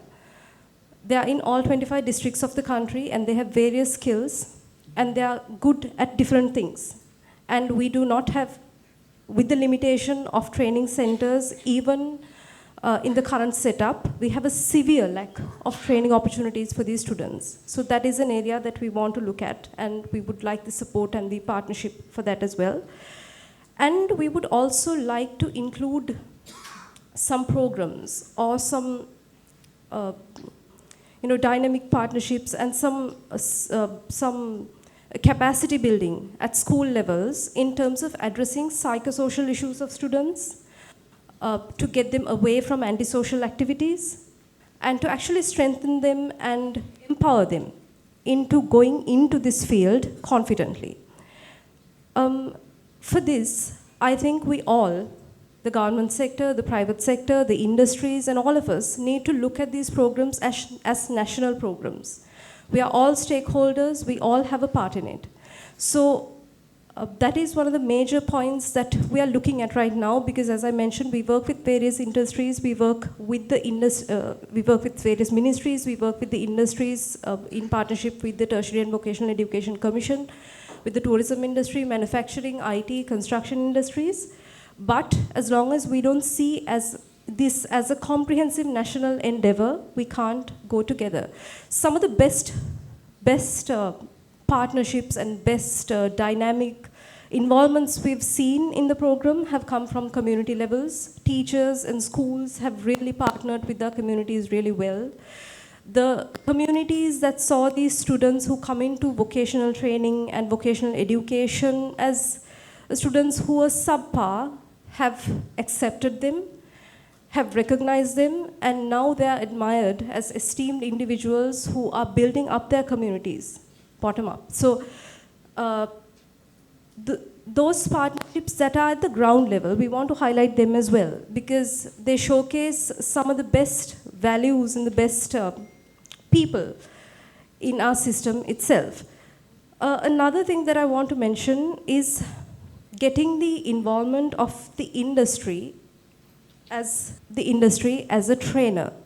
So, of course, maybe the major part that the industry plays in the country is not training students, but I think the industry should be highly involved in the quality of the training provided, in introducing new ways of training, especially new courses, new areas that we should focus on. We've seen some parties really being interested in adding on new accredited courses, new skills programs into the systems that we have in place. So in this, I think the industry can play a major part. With all these things, I think for everybody here, something very important was mentioned in the panel discussion, which is we need genuine actors. So that is really important. And I would like to, before opening up to the discussion after the other panelists, I would like to leave this particular segment with a small thought. I take it from the writing of Aaron Sorkin in The West Wing. So in this particular TV program, there's the West Wing setup. And upon not releasing a report on sex education for some sort of political gain, the media secretary turns toward the president and says, we can all be better teachers wherever we are, whichever industry we are part of, whichever organization that we are part of, we can teach each other and help each other. So that is the thought I want to leave with in this particular segment, but we'll be open to discussion, I think, in the Q&A. Thank you. Thank you. Thank you, Shadika. Let me go back to you. Thank you. Go back to you on the role of, because she also mentioned the role of private sector in training. Technology is proceeding at such a rapid pace, the onset of the fourth industrial revolution technologies and the digital transformation. Like many schools are now offering digital skills programs, coding boot camps, different ways of bringing in these types of skills. How do you see this playing out in the future? What could be the role of the private sector in helping schools to already prepare middle and secondary school students digital skills are now going to become pretty much critical and essential skills, no longer optional. They are going to be mandatory to succeed in any form of workplace. So please share your thoughts on how this could be addressed with private partnership. So currently there is I don't think there's a role that the private sector plays in shaping up the curriculum or getting involved with the curriculum of the school system. Whatever training and education that the schools are providing in areas of technology is done by the schools themselves and the national curriculum. It will be very difficult for the private sector to get involved in shaping the syllabuses and saying this is what we want, or for that matter, even equipping some of the schools in the way that we want to go. But I know that there are a lot of private schools that are using a lot of technology like smart boards, separate computers, laptops, and all that is provided for school children for their education. But there is no, beyond that, the private sector, I don't think it's possible the private sector to get involved in making sure that the children that come out today are, tech savvy and are trained on AI, etc. But where the private sector can come in, as I told you, is because secondary education or primary education is still run by government, except for a few private schools. But the secondary side is where private sector can come. If you are going to drive technology, if you are going to drive investments into training people in technology and computer and AI, etc., it should be demand-driven, is my view. And if private sector can get involved in this process of education, secondary level, in the university system, where private education, I saw this time in the budget proposal, there was a proposal to invite the equivalent of the MIT of India to candidates set up a university, so that we university set up 100% for IT education. I don't know how fast that project is implemented. I don't know, but at least it was there in a proposal form. So that is the way for the private sector to get involved. If institutes that nature are brought to Sri Lanka, where we train our people in high-class programs and producing top-quality graduates with good curricula, then we are producing people for the market. So that is where the private sector can get involved, not really shaping the curriculum and the syllabus. So similarly, as I told you in the TVT system also, at a lower level, if the private sector can, there's a great demand. Some few companies already express interest in getting involved in the TVT programs on a PPP basis, but we have sent the proposal to the President's office, so waiting for a response on that. But barring that, on the IT side, what you said, our involvement will basically be to make sure that A, we have a base to employ these people, and number two, we produce people of high quality. So if we can get involved in the process of education, university system, and produce top-class graduates on a commercial basis, because you see the government will not have funds to allocate for education as it requires. Because of the current tight fiscal policy we are running, government expense is highly controlled. And I don't know how you are going to equip all the schools with computers and teach AI in this current situation, whether you can get the teachers to teach AI. I don't know. You can have a system, but you must have teachers to teach, you must have equipment to teach, so whether the government will have the funds. So if a private sector sees a commercial demand, then they will invest. Otherwise, it will be a corporate social responsibility project. I don't think it should be that. It should be something that demand-driven, commercially driven. And if that is the case, the private sector will invest, and that will be the benefit. Like, for example, all the universities around the world, you can say they are supposed to be charities, but they are run as business organizations. There's a charge on the fee. Sri Lanka has begun free education, which is good, but at every level we are giving free education. And as a result of, we can't afford to spend quality money and producing quality people as the product is going down. That's why we are saying to get the private sector involved in secondary education, university system, get them to invest, then you find the product coming out. And that is the way forward. That is sustainable, because what we are doing is not a sustainable system. We want to see how we can sustain production of these graduates, high quality people. And for that, it has to be done on a commercial basis. Market-facing skills, which will then determine the success of the programs. I want to now come to you, Dr. Sedunga. A parallel to the digital skills is that increasingly employers are asking for different types of 21st century skills, whether it's like problem solving, collaborative work, or any other types of non-core skills or non-academic, non-cognitive skills. And they are becoming more important because, again, due to change of technology and the whole learning to learn principle, because it's no longer enough that we provide one set of education at the beginning of the career and there's no longer any need to study further. So students have to become lifelong learners. How do you see the school infrastructure and the curriculum and the teacher training being transformed to cater to this type of holistic education that will prepare the students for the future to be self-motivated, to be also autonomous learners in the future? Over to you, Dr. Sedunga.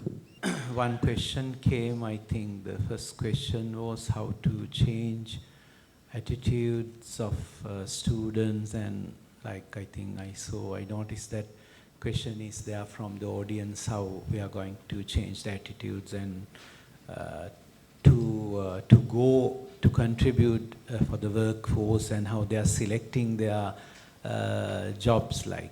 I think as you pointed out, the main the point here is teacher training. Actually, we have already started this. We have a good plan with the ADB develop the DLIs, the establishment of applied resource hub, rather doing this cascade model of teacher training. Now we have already established the laboratories at the NI, centralized source, and then we are discussing with the Ministry of Education, selecting particular schools to pilot this teacher training through this applied resource hub.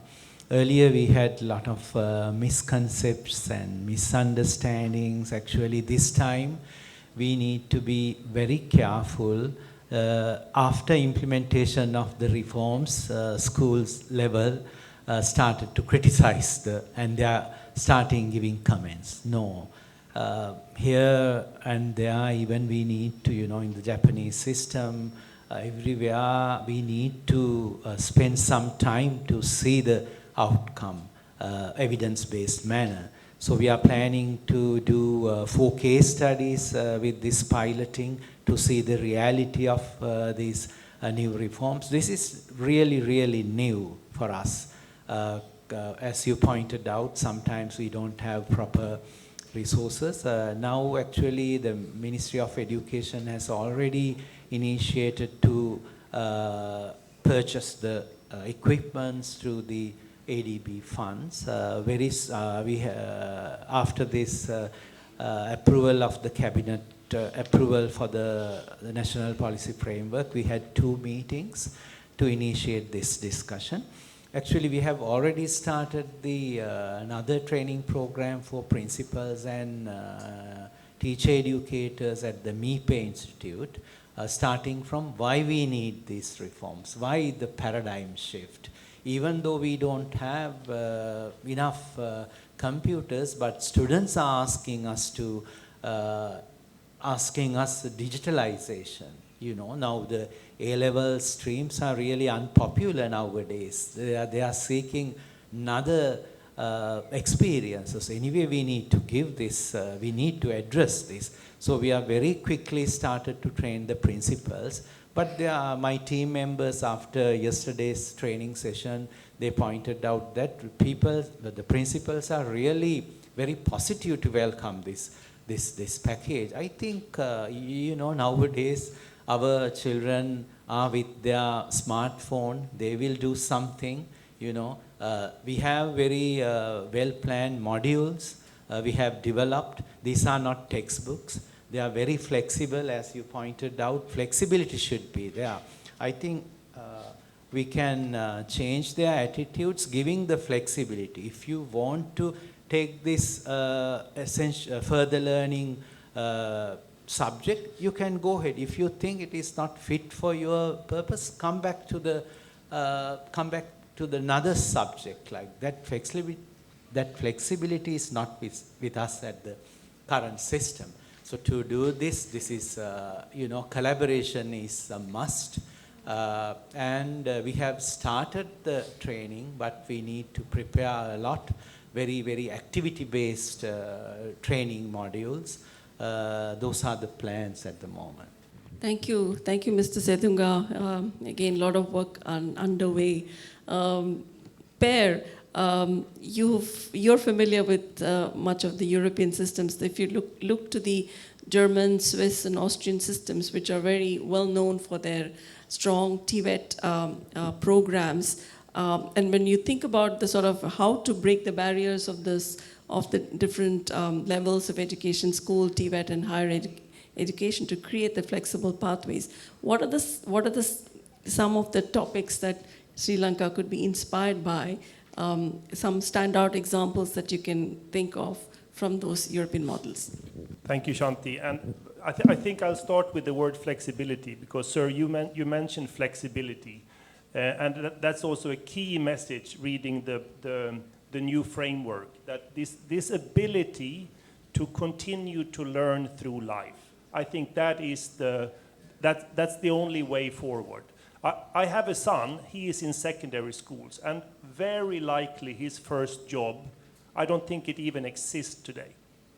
So that must be, in a way, the idea. The ability to learn how to learn, I think, is the absolutely most important skill. Because we know, and with that comes courage to try new things, to be curious through life, and ask questions. And that boils down to teachers. Teachers then need to encourage curiosity. The idea that only the best students do not ask questions, that needs to go out of the window. So curiosity to learn, curiosity to try, eagerness to take on new technology without all the answers. That's the reality for leaders, that's the reality for teachers, and it's definitely reality for students. So reading the framework, seeing that pathways will be opened up to jump in and jump back in for upskilling and reskilling, I think that is absolutely critical, and in a way a topic that the world is struggling with everywhere. How do we create those flexible systems? But education systems needs to be transformed. There is no doubt about that. It's not enough to reform. I think we have to think about it as a transformation, and that is so. Looking at the Germanic kind of philosophy of training, I think the key, and copy-paste does not work. We know that, because this is entrenched in various organizations. So we could maybe look at what are some of the key success factors. And I think this joint collaboration and joint responsibility is really something that we can try to explore. How could that be contextualized? I'm just jumping to the neighboring country, India, where actually with the inspiration of this German model, I think it's a fantastic example. There is a small business membership organizations for manufacturers of windows and doors. 160 companies in India who's producing windows and doors. They jointly had a problem. We cannot find competent workers. What do we do? This is our joint effort. So a couple of years back, this business association started their first skills development center in Rajasthan, just outside of Delhi, where they really had a practical public-private model, where the government provided the workshop space and some teachers in general subjects, but the industry really put in the specialized equipment and provided industry experts. That's the basic model. And of course also open the doors for practical on-the-job learning. Now the second center was established in Chennai, in Tamil Nadu, just last year. And this is really a successful approach. And I think, sir, based on your topic, why does this work? Why are these companies willing to put energy and time into that? It's a good business model. Because at the end of the day, the students do get jobs. I think it's 100% employment rate. The government is very proud because they are offering a program which fuels the economy and society. And the businesses say, this is good business because we get the skills we need. So that's just one example. But the bottom line is that the players in the system don't talk with each other. They talk, they do talk with each other. They don't talk about each other. I think that's the bottom line. Thanks. Good examples on how things can work if the right incentives and the right structures are in place. So Barry, going back to you, when you think about how to blend the regulatory aspect of things with quality standards, I mean, you need regulation that's not of the throttling kind, but an enabling kind. And quality standards that are really set by industry and serve industry, while at the same time, like Per mentioned, how do you make a business model work for TVET in a productive and long-term way from the Australian side, or any other example, looking to the Sri Lanka's context? Over to you. Oh, thank you, Shanti. So I'll go back and put this within the context of where I think we got to with our Australian system, and look at the component parts of that. So we're on this long, arduous journey, and we think we got to a place that's not too bad. Probably the most important thing is we are realists, and we have a very clear understanding that not too bad today doesn't mean all that good tomorrow. So we do need to be flexible, and we do need to be a bit creative about how we get there. So I'll start again, as I started the last response about leadership.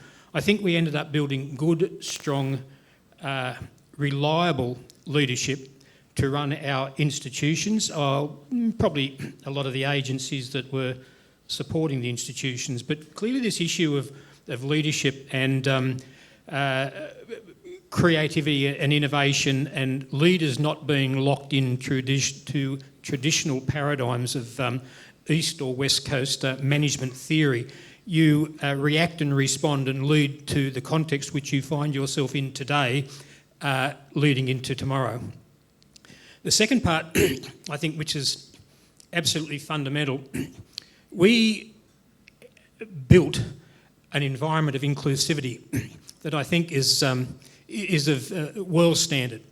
We do understand the nuances of providing education and training for a whole community, including people from marginalised, disadvantaged areas, people that may have a disability, and a whole range of things. And being able to sensibly apportion our resources to provide that support.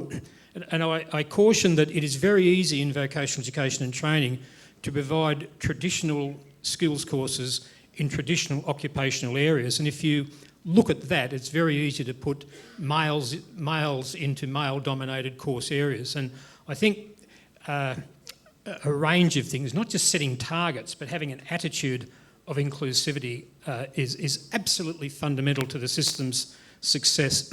The other thing I think we did well over a period of time is to build our capacity to deliver the type of accredited skills-based education training that employers were demanding, and we did that through a number of ways. We equipped. Well, let me start with the teachers. So we had teachers that were educated under traditional education qualifications to deliver suddenly vocational qualifications, and they had very little experience in doing that. So it was a matter of working with the people that we had in the system, not saying, well, you're out because you have these qualifications and we're going to bring a new regime in. We spent a lot of time in reskilling our teachers in schools to deliver vocational qualifications, which meant that they had to go back to industry, work under industry settings. But we actually designed a qualification, a training and assessment qualification that was mandatory, and it still is to this day in a different shape. It's mandatory to deliver qualifications under the Australian qualification framework. So you can have a master's degree, you could have all sorts of degrees, but to deliver AQF qualifications in any institutional setting, including the workplace, you must have this particular qualification. We've changed it about 6 times in 3 years, and we're getting close to getting it right. I noticed earlier this week that a German company put out this program they called it a dual system qualification for industry there. But it's not much different to what other people are doing.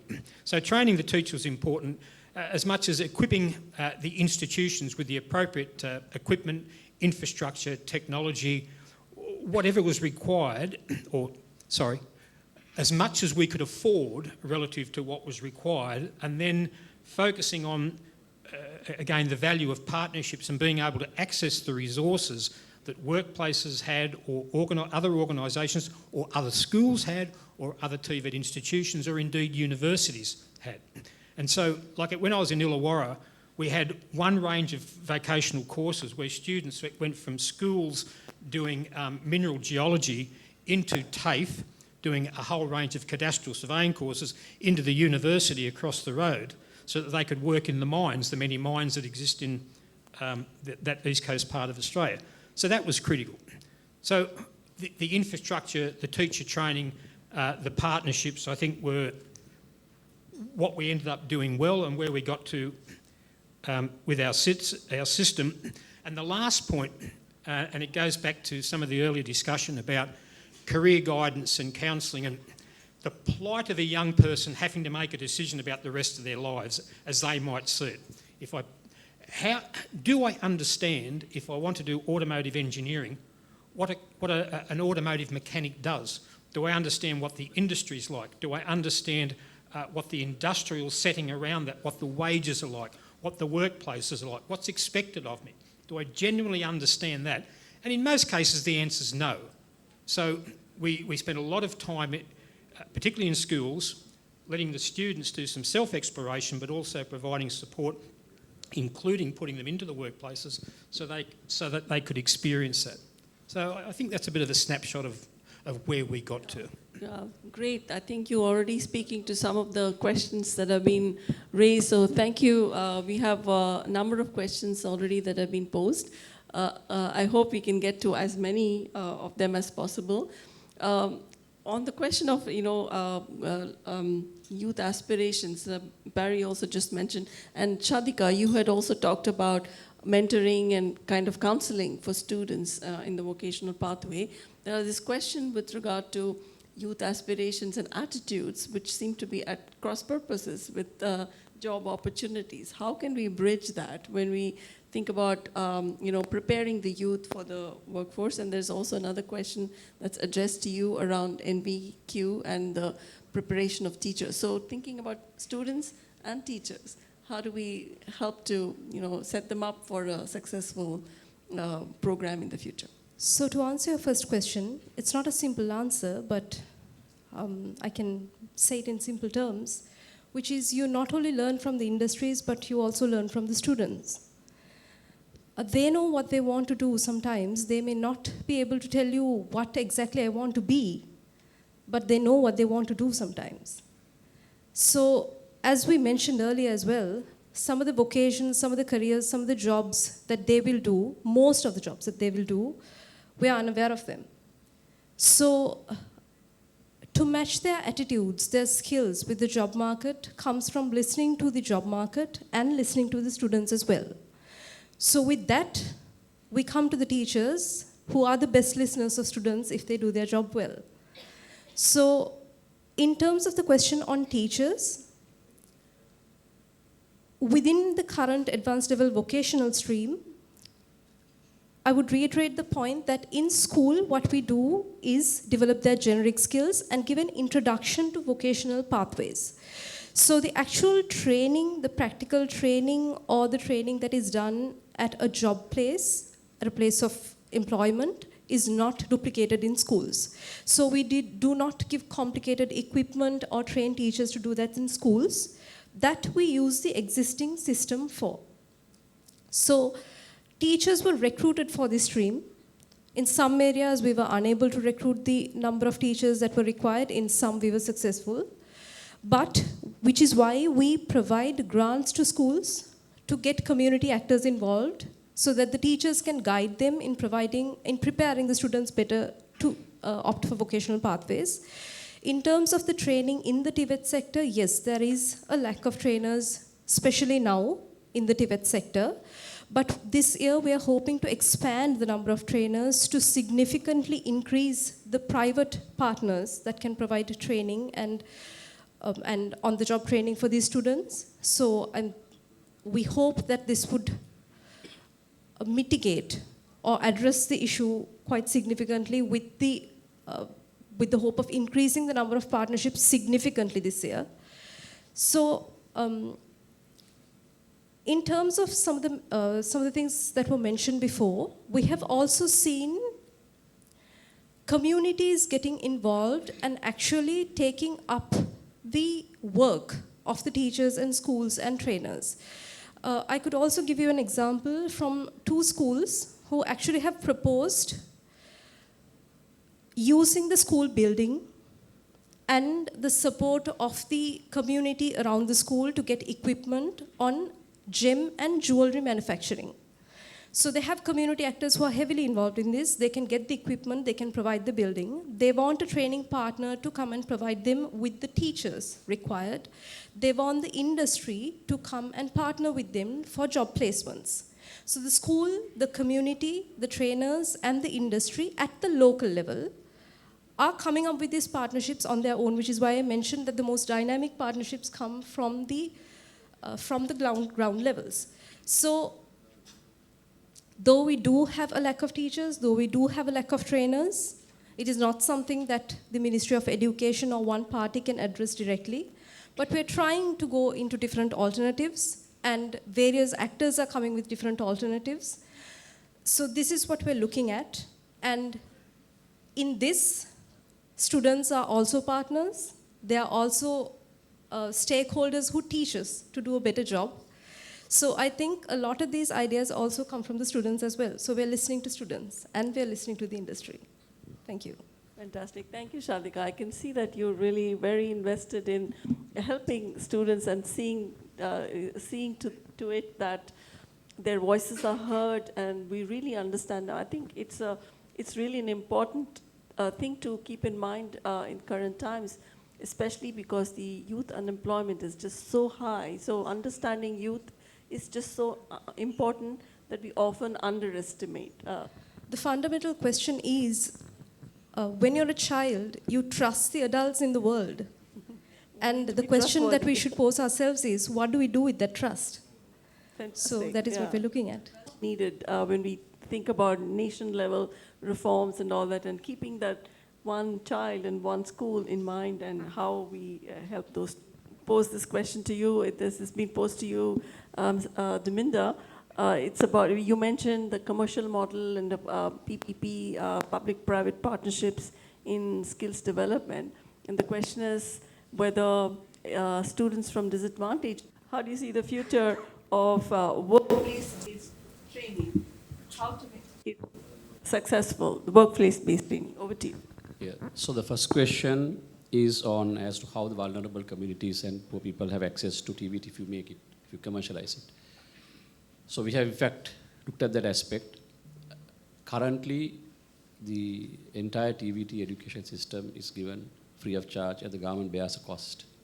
The model we are suggesting is if these TVT institutions are given on a PPP basis to the private sector education institutions, there's a cost the government will save because the private institutions will take the cost of the existing teachers and the infrastructure cost.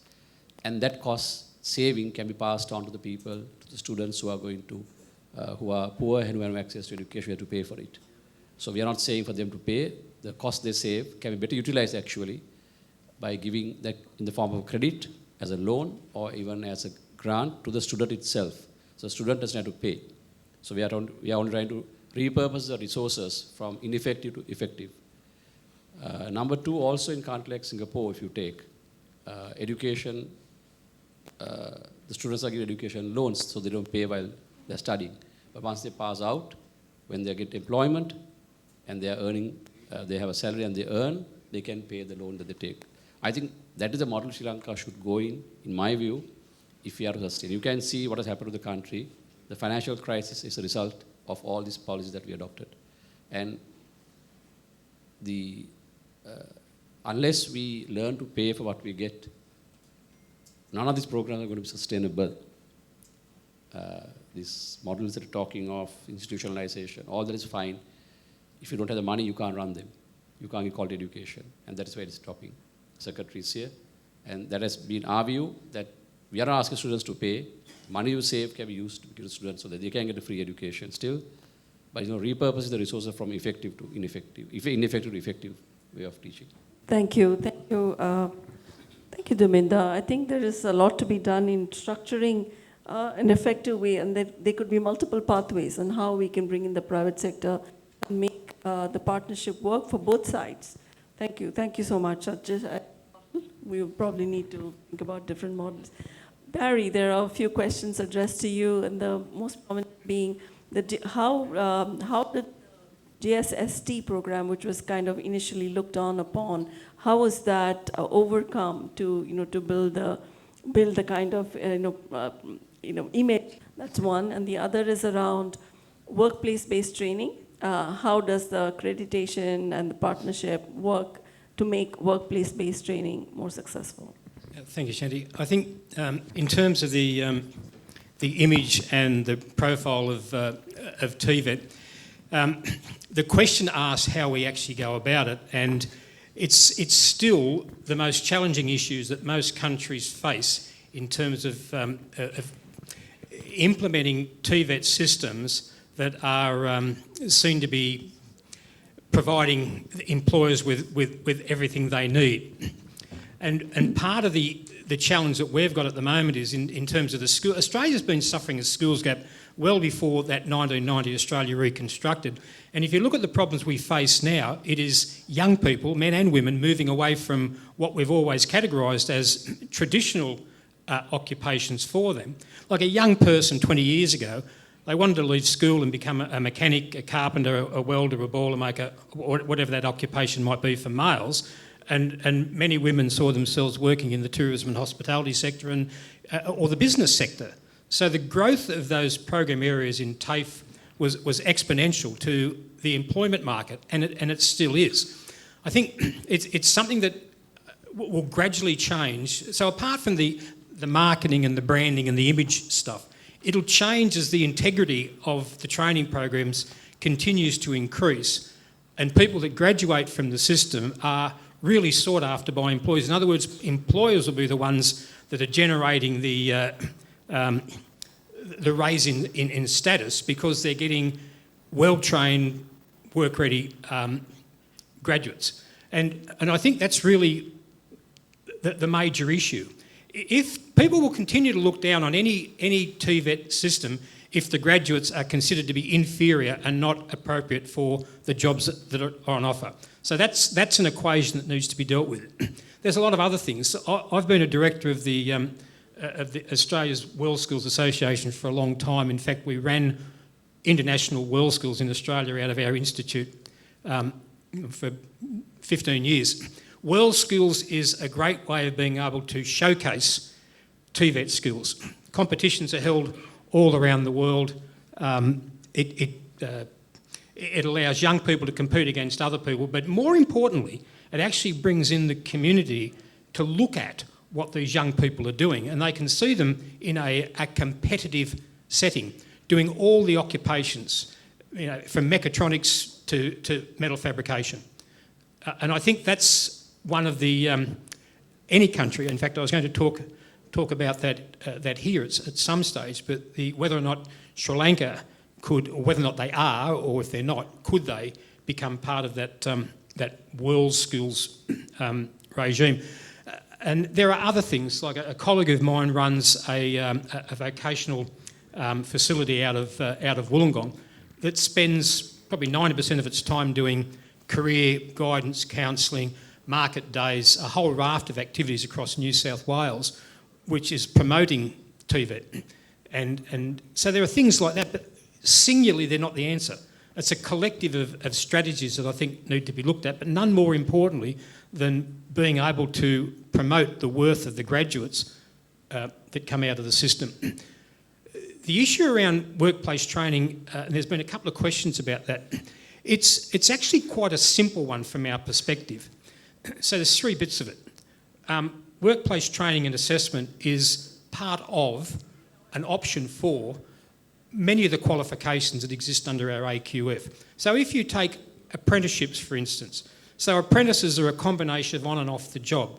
The off-the-job training, the on-the-job training can now be assessed by workplace trainers. It could be the employer, it could be an assessor that you bring in, but we have a suite of units of competence within all those qualifications that have to be validated in the workplace. How does that happen? By people that have been trained as trainers, workplace trainers and assessors. It's a 6-month qualification. You don't need a master's degree or a bachelor's degree, you just need that qualification. Herein lies some other issues, but so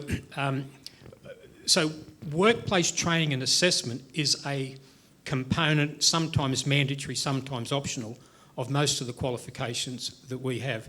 But it's an extension of the qualification, not an extension of the institution. And we have to remember that.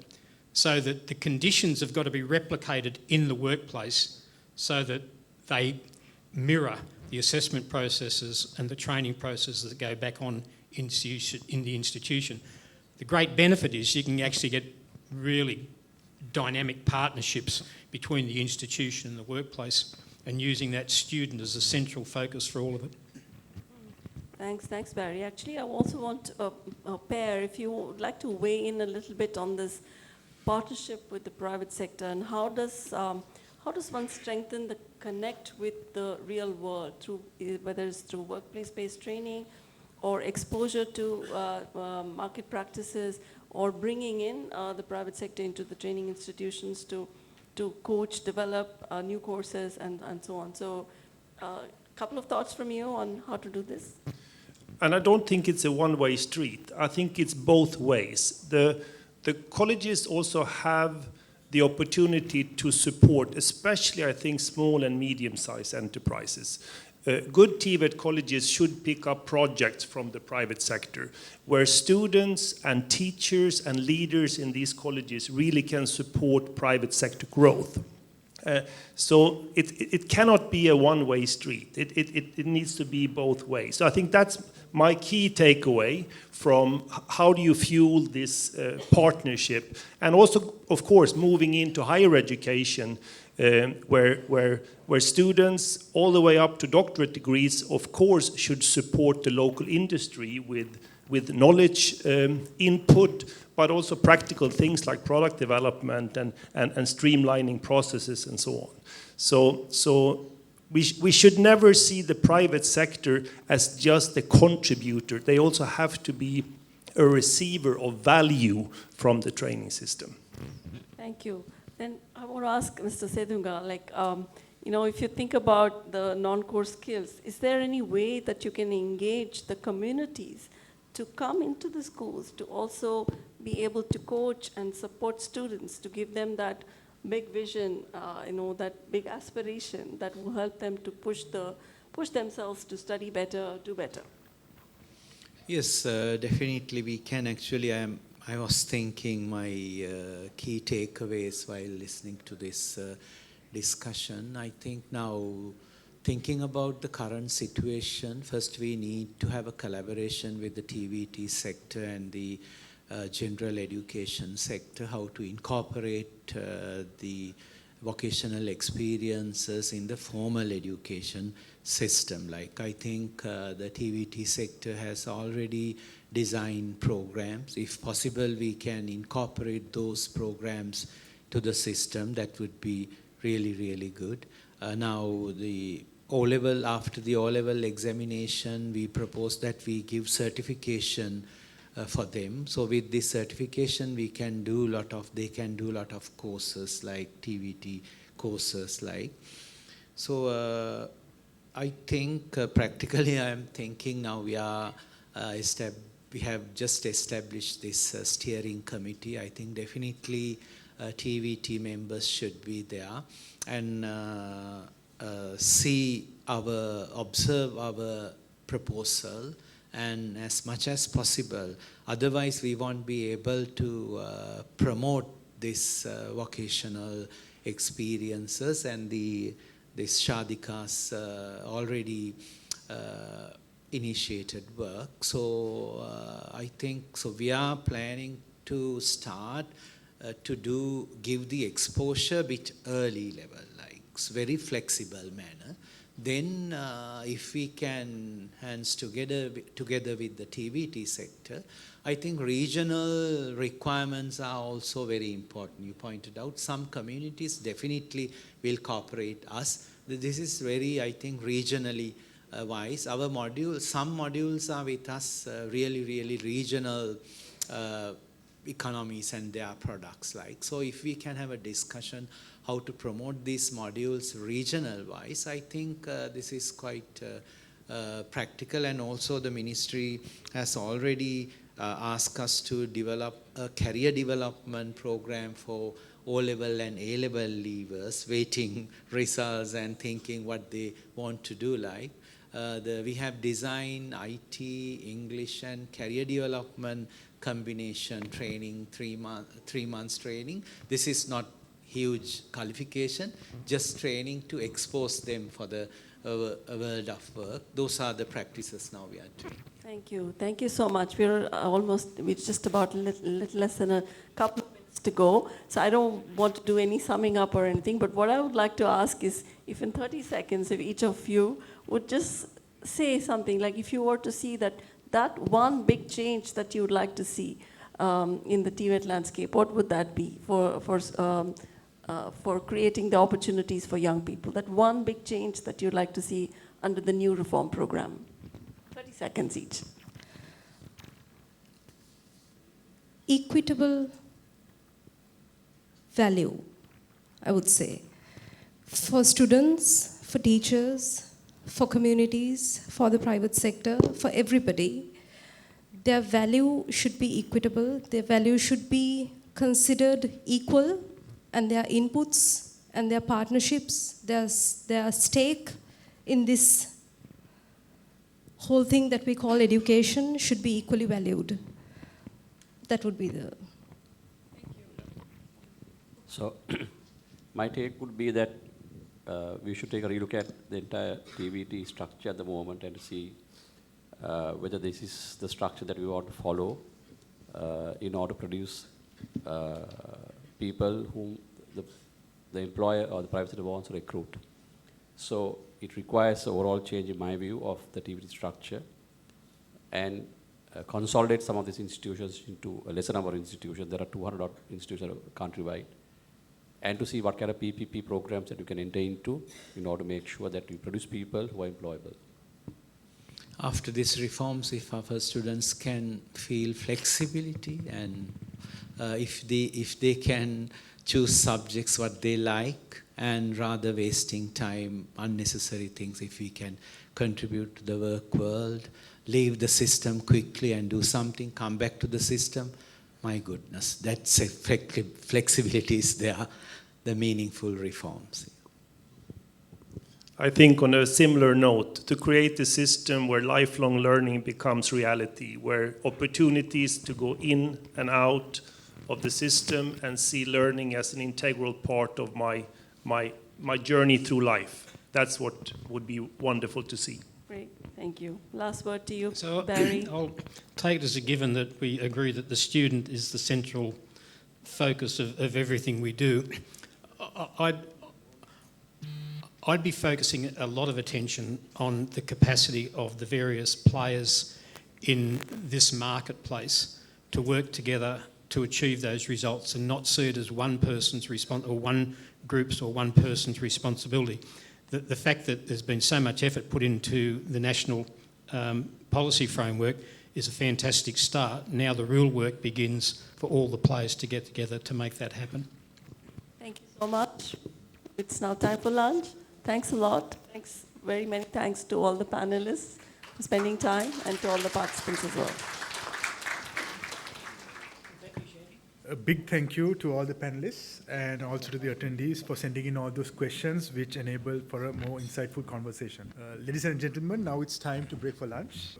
We'll be starting our afternoon session in 1 hour at 1:45 p.m. We request all our virtual participants to join us again in 1 hour. For our in-person participants, please note that lunch will be served in our adjoining hall, which is the Queen's Court Hall, and you can dine in this hall. Please enjoy. Welcome back to the second and final session of the day. I would like to invite Dr. Johannes Skeems from the Department of Teacher Education at the Norwegian University of Science and Technology to present on the multi-country comparative study on pathways between TVET and higher education. The session will include a presentation and an open dialogue.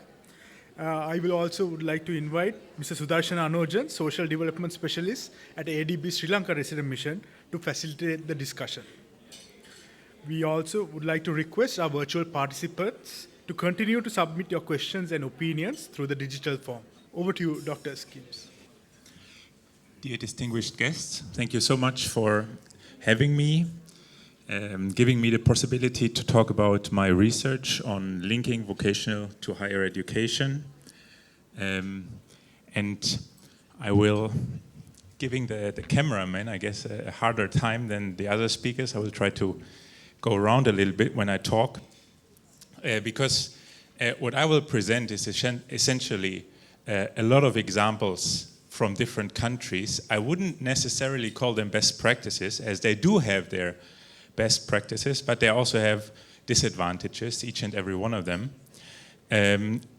But I'd like you to raise the Sri Lankan voice, to discuss, to comment these ideas, these examples from other countries, to raise awareness of what might need to be reformed here. So, together with Sudarshana, I decided not to talk for half an hour and then have a 1 hour discussion, but rather integrate the talk and the discussion. So I will always talk around 5 to 10 minutes, and then we are together facilitating a discussion. So let me start with the objectives. Why should we link or integrate vocational education and higher or tertiary education? So, sorry, do you have? Oh yeah, thank you so much. So one of the points most often mentioned is enabling upward social mobility. So there is the idea, wrote from a German colleague, that there shouldn't be a qualification without a possibility to enter the next step in the qualification framework. And in fact, a lot of vocational education and training systems around the world, they are so-called dead-end streets or dead ends, meaning you enter an initial qualification in the vocational education and training system, and then there is no path you could continue to go to. So it's a dead end. Essentially, we could distinguish 3 types of permeability. Permeability means the possibility to continue your path in education. So when we talk about linking vocational and higher education, usually we will think about the horizontal permeability. So at one qualification level, could be any, we can directly go to the same qualification level in general or academic education. Sorry, just introducing that picture. It means it's the typical structure of any vocational, of any education system in the world.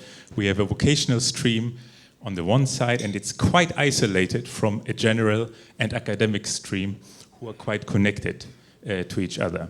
And what permeability wants to do, wants to connect them closer to each other.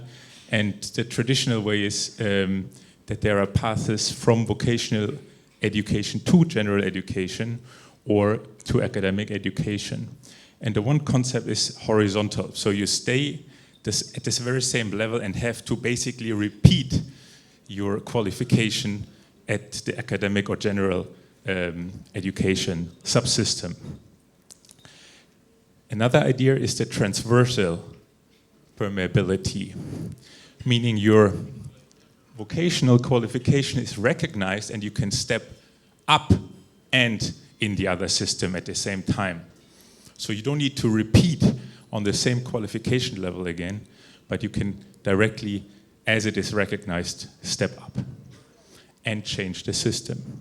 But what we don't need to forget, and that's why I included tertiary education here, is that, and this is done in China at the moment a lot, they are saying that they have a reform that is called completion reform of the vocational education and training system. And that means that you enable passes within the vocational education system upwards, up to a vocational PhD, for example, which is not realized yet, but this is kind of the idea. So today we mainly talk about the transversal permeability from vocational to academic education, so to another subsystem and up at the same time. Here, another objective goal would be that hybrid skills, so skills that are somewhat between vocational and academic education, that they are required by the labor market, who is technology driven. AI is a buzzword in education when you talk about education nowadays. So there is an industry that might require these skills. A colleague put together this figure explaining that there's a differentiation.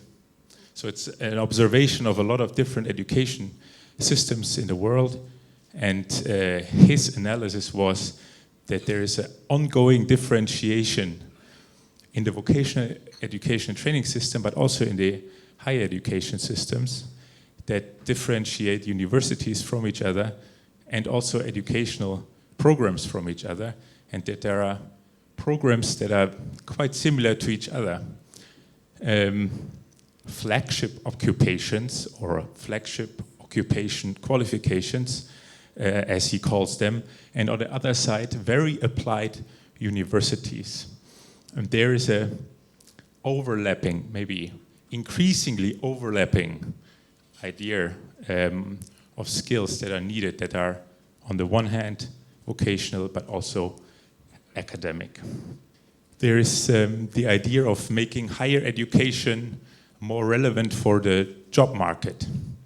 Yesterday we had a discussion with the chairman of the University Council here in Sri Lanka, and he mentioned that a lot of arts majors have difficulties to find a job afterwards. So an idea could be linking vocational and higher education closer to each other could provide these opportunities for graduates better than existing structures that do not have this cooperation. Just an example from Germany. So I have a lot of European examples today. It's just because of my research focus.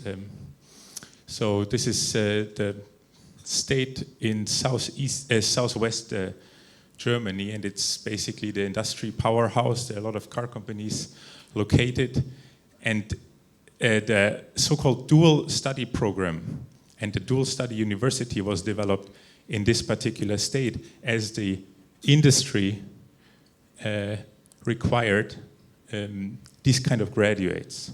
So very, very high skills. Colleague Bill Esmond will call them technical elites.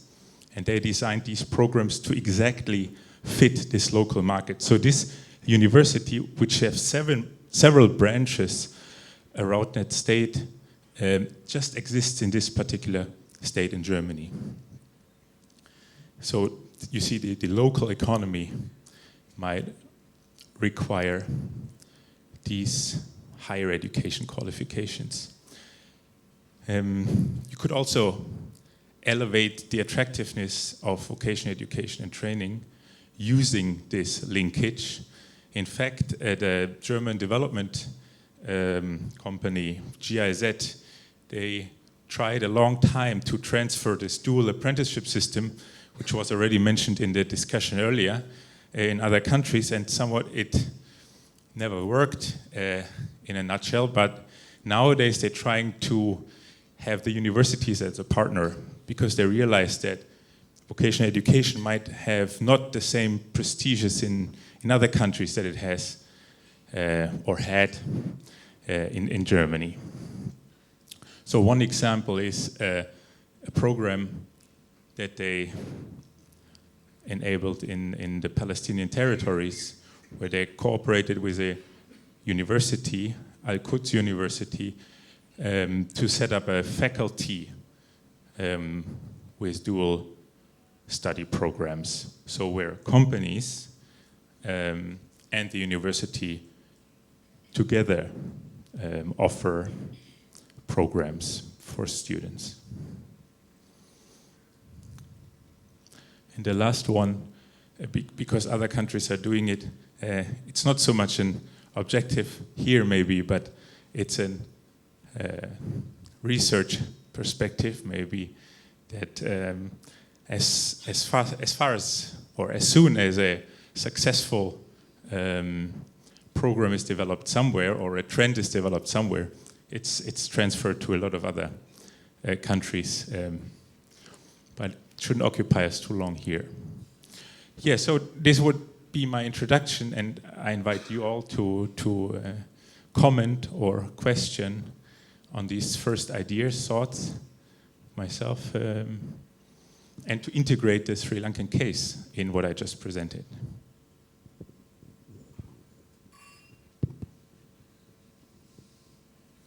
We can pass over the mic, yes. There are a few questions here. You don't need to use the QR code for this session. Please feel free to raise your questions or share your comments. Thank you very much for this presentation. I'm Sujata Gamage, think tank, Learnership. We talk about TVET is always lamenting, we are not attractive enough, but whereas as you were showing that some universities have this vocational drift, okay? I mean, is it time now for us to think that actually does TVET in institutional settings make sense anymore? Maybe, it should be industry, because this morning a speaker was saying, in Germany or anywhere, you can't do automobile engineering because there are different car manufacturers have different systems. So actually skills training has to be industry-based down the road. Do you see that going that way? Vocational programs are having this academic drift because they all, we have a Univotech. We are saying, okay, you can have a degree with this. And the universities are having this vocational drift. Maybe it's time to see, institutional education is something and industry skills is for industry. Do you see us going that way, or where do you see TVET going with all these drifts? Where do you see TVET going? Thank you so much. I think it's very important to see these two trends, an academization of vocational education and the vocationalization of academic education at the same time, ongoing basically. And I think what we are not allowed to forget is that there is that the future students require to go to universities. They maybe, or a lot of them, they just don't want to do a vocational education. And this discussion, so is also ongoing in Germany, where actually the dual apprenticeship, which is internationally always praised as the benchmark, but is in crisis because there's very less and less students that want to participate in that system. So there is a trend towards going towards university, and that's why these dual study programs, they are quite successful because you can have both at the same time, so to speak. So we need to, I guess, incorporate the idea of the youth and not always say, yeah, but vocational education is so good and you have to do a training program, but adapt to what is the request, what is the idea of the youth, also what was mentioned before, listening to the youth and develop programs that are both. Hi, I'm Ravit Silva of Automobile Industry Council. Yeah. Okay, just a statement first of all. Now, in the world of engineering, there are two accreditations in the world. So one is with the Washington Accord and the Sydney Accord. In order to become an engineer, a chartered engineer, that is the highest level that you can go up to. So I'll start with that. Now, looking at the Sydney Accord, I know most of it is technology stream based, and the Washington Accord is more academic. Whereas I believe, the vocational and the higher education academic should not be two different levels. It should be one level, as you say, NVQ 5, 6 upwards. It should be the same thing. But in a country like Sri Lanka, where UGC and other people does not recognize vocational as an educational stream and does not grant the necessary accreditations to become an engineer, how could we bridge that? Because I am struggling to get the automobile industry into the market because we need engineers for a country to survive. The Engineering Council Act says that you need to be an engineer in order to be calling yourself an engineer, as in you need to be registered there in order to practice engineering. And they themselves has closed the door on Sydney Accord and any other Accord students from getting into the stream. So my question is, as in, how could we sort that one out? Whilst we say, okay, people who fail goes into vocational, because I believe it's a system that has failed. It is not the student who has failed, because the system has failed to identify a creative individual from academic individual who can, remember certain words and by heart, remember things. How do we differentiate between the two, and how can we change the thinking pattern of the people in Sri Lanka or wherever in the world to identify it as one thing, as education, not vocational, not academic, just education? How can we do that? Yeah, I think I cannot answer the question for Sri Lanka directly. However, I can say that, talking about Austria, they developed a vocational college, which is integrated in upper secondary education, and which is so popular that nowadays more people from that vocational college will enter university than from the general school. So there are examples around the world that manage to elevate the status of vocational education and training. And if you think, and I will come to that later, at the end of the presentation, if you think of vocational education, no, I have to start different. If you think of general education also as vocational education for a certain group of people or a certain area of jobs, this way you could integrate both together. So actually, education can be always just done with a particular specific content. And the idea of that theory that I will later explain a bit more in depth is that this content could be math, it could be English, it could be physics, but it also can be vocational. And this idea is integrated in this Austrian system that the people who study a vocational program, they will go very deep into that occupation, into the content, and also think about what is related to the occupation, what is in the broader sense of the occupation, and therefore can rise up to very, very high levels in the qualification framework. So, sorry, just a small answer. So maybe one more, yeah. Yeah, just like an observation, looking at the as you mentioned, there is like an academic drift or vocational drift. I think there is also, and then country like Germany, which has like a quite strong tradition of technical, vocational kind of training through the dual system, is also going through that changes. Feel like we should also have a better understanding of the technological changes that actually requires the jobs, the nature of job is also changing.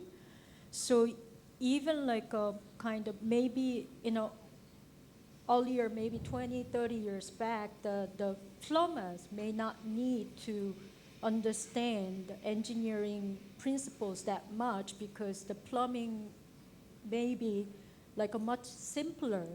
Now with a lot of technological advances and so on, and then it may also require certain level of understanding of engineering principles. Therefore, the plumbers, not just like they're doing with their own hands, they also need to use their cognitive skills.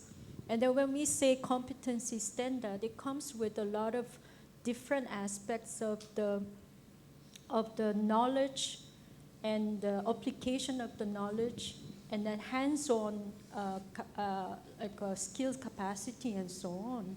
So I think we should also understand the changing nature of job driven by technology and the more sophistication of this, like even vocation is also coming. And then even the beauticians, maybe in good old ways, it was just using the heated rod to make like a hair curly. Now, there are a lot of chemical elements coming in, and then they should understand how this different mix of chemical is working and so on. So I think we should kind of understand these are all changing, and that we should really anticipate the technological changes will drive the nature of jobs is changing like a much faster. Therefore, I think like the good example is actually like a medical education. The doctors are vocational. You're not making like any kind of college graduates just because of their academic, they cannot become medical doctors. They really need hands-on training and understanding of the principles of how human body works and so on, right? So I would kind of say at the end of every education or at the end of whatever training, the ultimate goal is really making that one human being, your child or my child, become productive person and having some kind of vocation, right? And then which may change over time too. One person won't stay in the same job forever. There will be transition and career progression or even complete change in the jobs as well. So, and then that is why we are here to discuss about these flexible pathways and so on, because the nature of job is changing. It's not the nature of education is changing, and then therefore we are talking about the end results that is actually dictating the system to be changed. Yeah, thank you so much. Ultimately, every education is vocational. I think this is the essence. So I would continue. Sorry. Coming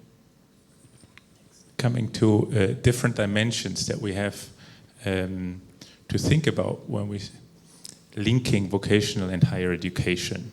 So there is the access dimension, and this is pretty much the dimension we mostly talk about. Is there a possibility? Is it allowed? is it possible for the youth to go from vocational education or to enter higher education from vocational education? But closely related is the question of recognition, because if I just let the people enter higher education, but I say now you have to study everything from the beginning, there might not be the opportunity to do that, to spend another 5 years to start from zero. So recognition is very much attached to the question of linking or permeability. Then there is the dimension of a connection. Is there an organizational connection in terms of the vocational school is maybe geographically located nearby and has established close connections to a university or University of Applied Sciences, or is even integrated in the same organization.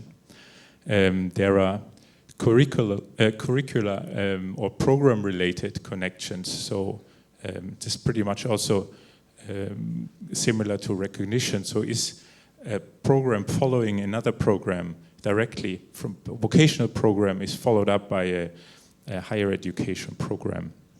So is there a form of connection? And last but not least, diversity. Are universities prepared for this new group of students entering university? It's not just that now we open the doors for new students, but they also need to be supported, and maybe supported very differently as traditional students where the parents also have a university degree.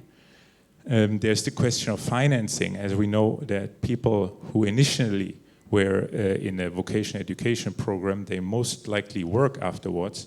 They have to finance themselves, maybe their families, so there need to be ways to support them. And the culture of diversity.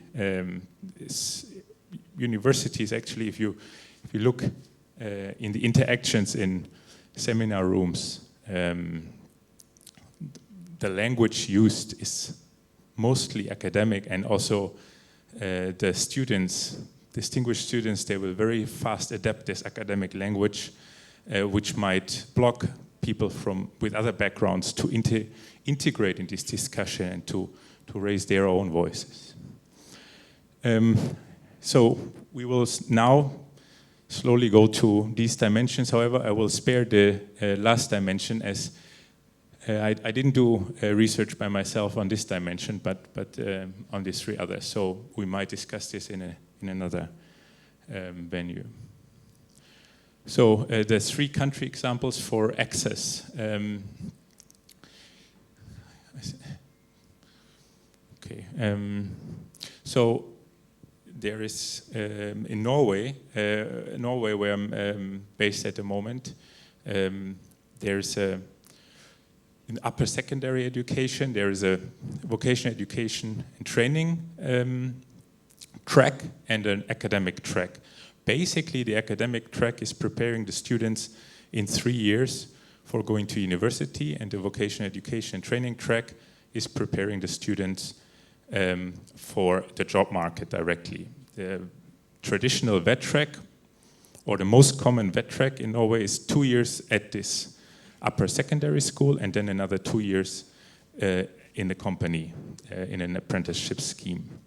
However, these students who go for the vocational education and training track, they are not allowed to go to university directly. So there's a barrier. However, after the first 2 years, they can opt out the apprenticeship and go for a 3rd year in the school that prepares them for the universities. And then also after 3 years, like all the students in the academic track, they can enter a university.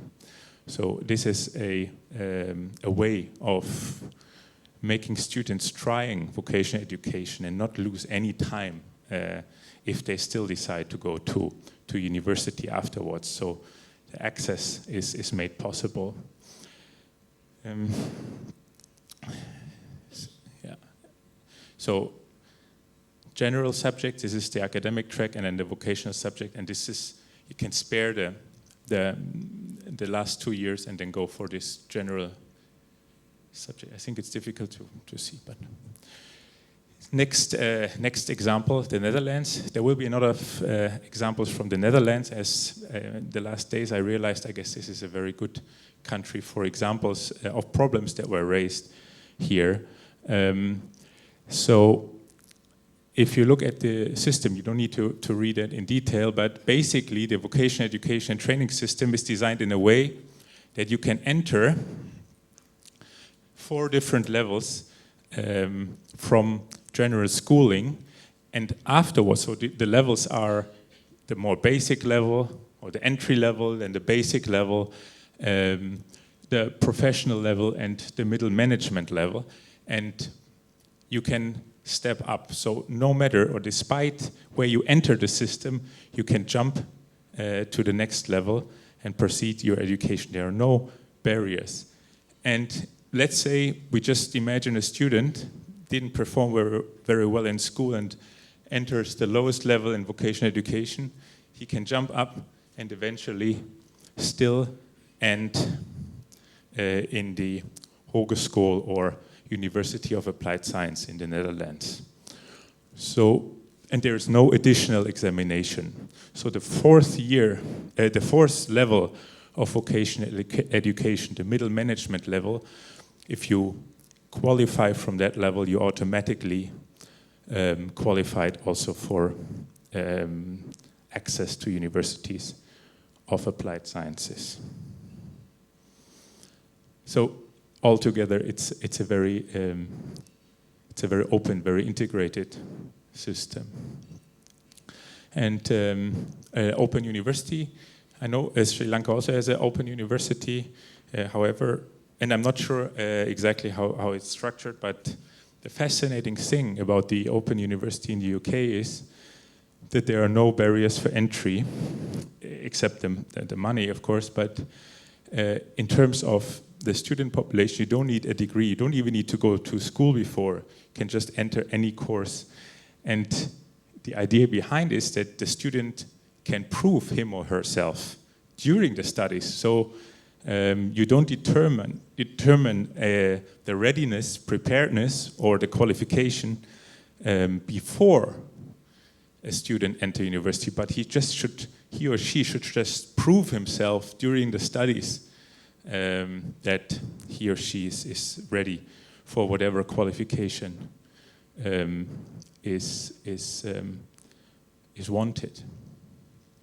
So the Open University is not a best practice for a lot of things, but I think the idea of accessibility, that nobody decides whether you're ready or not, but just yourself, is an idea that can make us think a lot about how we limit students or the youth of entering paths that they're actually ready for and want to go to. Okay. That brings me to my second question and comments session, where access is limited and non-functional maybe in the Sri Lankan education system. But of course you can also ask any other question or comments. It's just an idea. We had a question here, yes. DJ. Good afternoon. I'm representing the Tibet. I'm DG TVC. Actually, Sri Lanka has 2 qualification framework. The Sri Lanka qualification framework and NVQ for Tibet sector, National Vocational Training Qualification Framework. But 2 framework function separately. Actually, we have mapped, but this is not physically. It's conceptually map the 2 systems. But most of the countries has 1 single qualification framework. But in Sri Lanka, if we are linked with Tibet sector with the higher education, we should have a single framework, actually, first requirement. And second is it should have some access to Tibet stream students in higher education in national universities in the country. But in the current situation, our Tibet sector students no access to the national universities. We have ladder. We have 1 to 7 steps. 7 is a degree level. But only one university we have offering the degree level qualification for the Tibetan students. Other universities have some the small entries, but most of universities are not. They are normally have some limitation. We should have some pathways if linked with higher education with the Tibet in our country. Thank you. Yeah, thank you. I think it was rather a comment. So, yeah. We would also like to hear from some of the university representatives. Please go ahead, yes. Yeah, hi. My name is Rangita, and I'm representing the Embassy of Switzerland. Right now, I just wanted to pass a comment that is related to what the chairman just mentioned. So actually, within this a bigger program that we are funding in Sri Lanka that is called the Safe Labour Migration Program. And within this phase 4, we are actually supporting the integration of the South Asia qualification framework, like the main framework development, because there's a regional program that we are also funding, and this is called the SKOP, and we are also funding the Sri Lankan integration through the Safe Labour Migration Program in Sri Lanka. And I think ILO is the, I think the counterpart is already here, so he could also provide more insights if needed. We are basically working on in seeing like how this credit transferring system could be like integrated, and the qualifications that are obtained in Sri Lanka, how that is also recognized in the SAARC entire region as well as like abroad as well.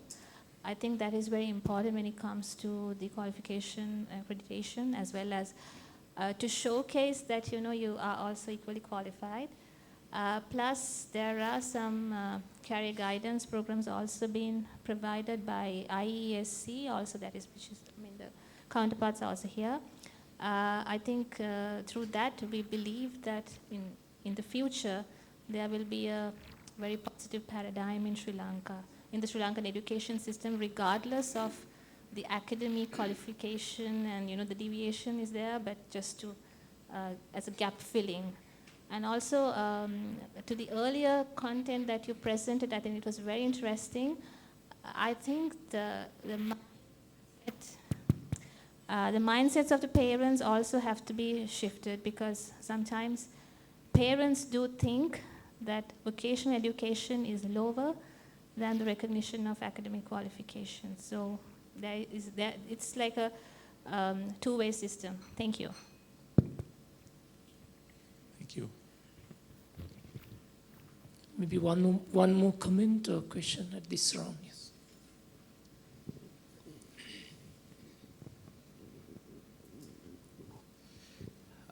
The TVT Director General actually pointed out very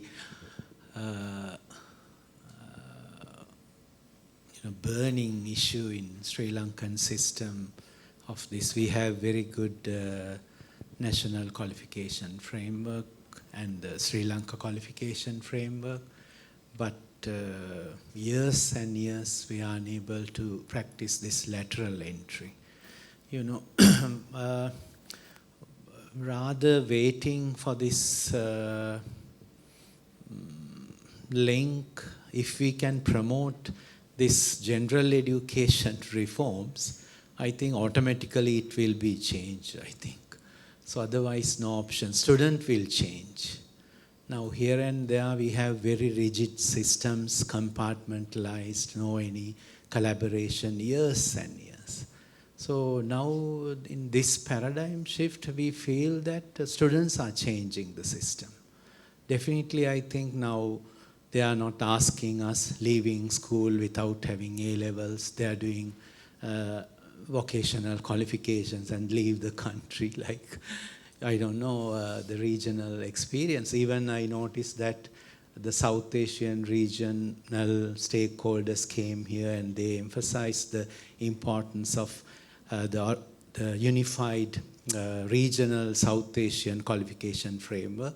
Then we can have a skills passport and go to work and solve this even economic crisis. But here, yeah, just thinking how we can implement this. Just a comment. Yeah, thank you so much. However, I think when we talk about education, we also not allowed to forget that that education cannot solve all the problems. They are always integrated in a bigger picture, and just reforming education most likely won't be sufficient in any case. However, coming back to your comment, just briefly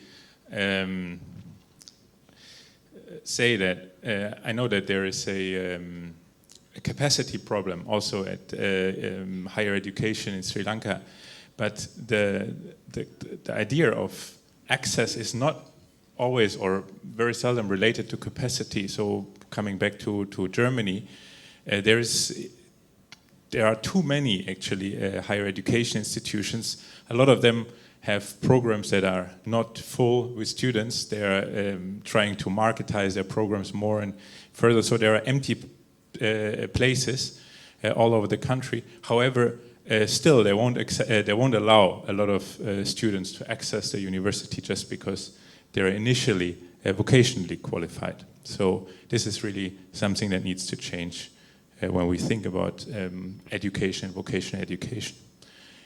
Then I would continue with the next dimension.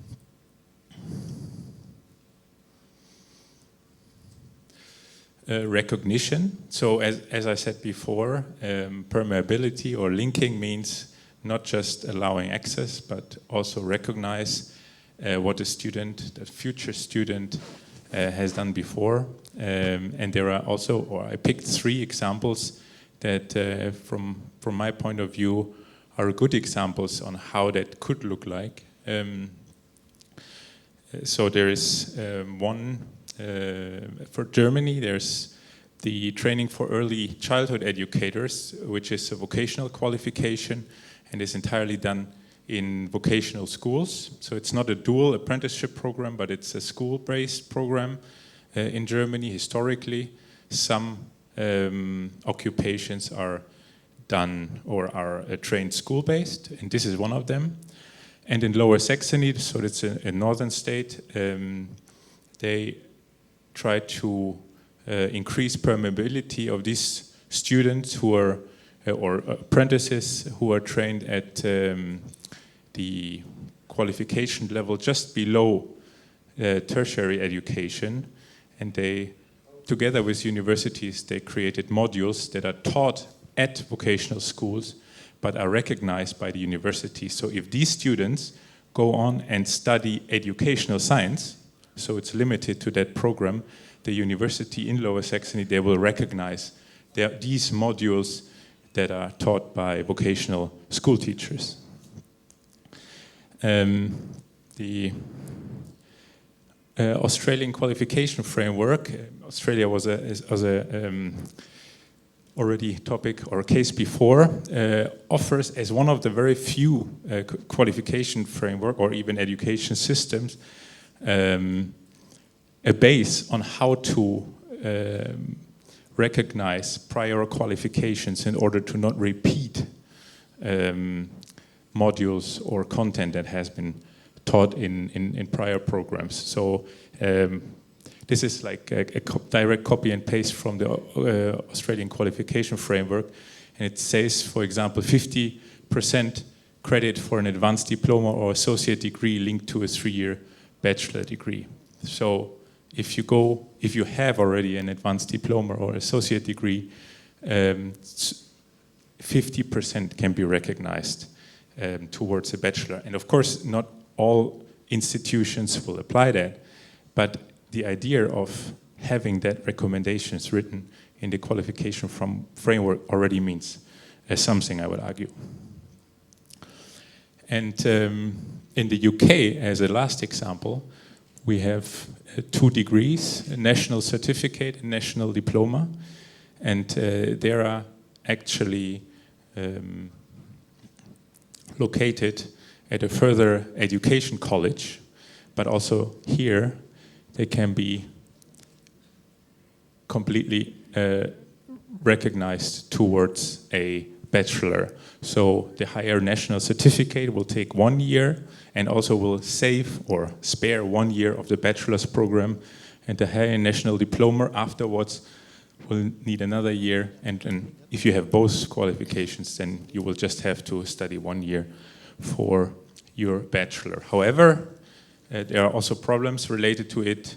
The idea of this policy is to open studies to all universities, but just the former polytechnics, so the former more vocational-oriented universities mostly will allow these students to really proceed in a bachelor's program and recognize these prior qualifications. Yeah, and then also, again, the question where recognition is needed in the Sri Lankan education system. So where is it needed that we don't repeat knowledge and skills that already have been learned before, but where we can just build upon what is already there for the student? So my question will come back to your experiences, Johannes, on what it's like in other European countries. And the Australian example is a really good and a really bad example because it does say that in the AQF, but as you pointed out, it's also subject to individual negotiation, which in fact makes the 10-level qualifications framework very similar to the Sri Lankan one. It's in 2 parts. 1 to 6 is an automatic credit transfer because the qualifications are embedded. A certificate 4 can have 3 qualifications in it.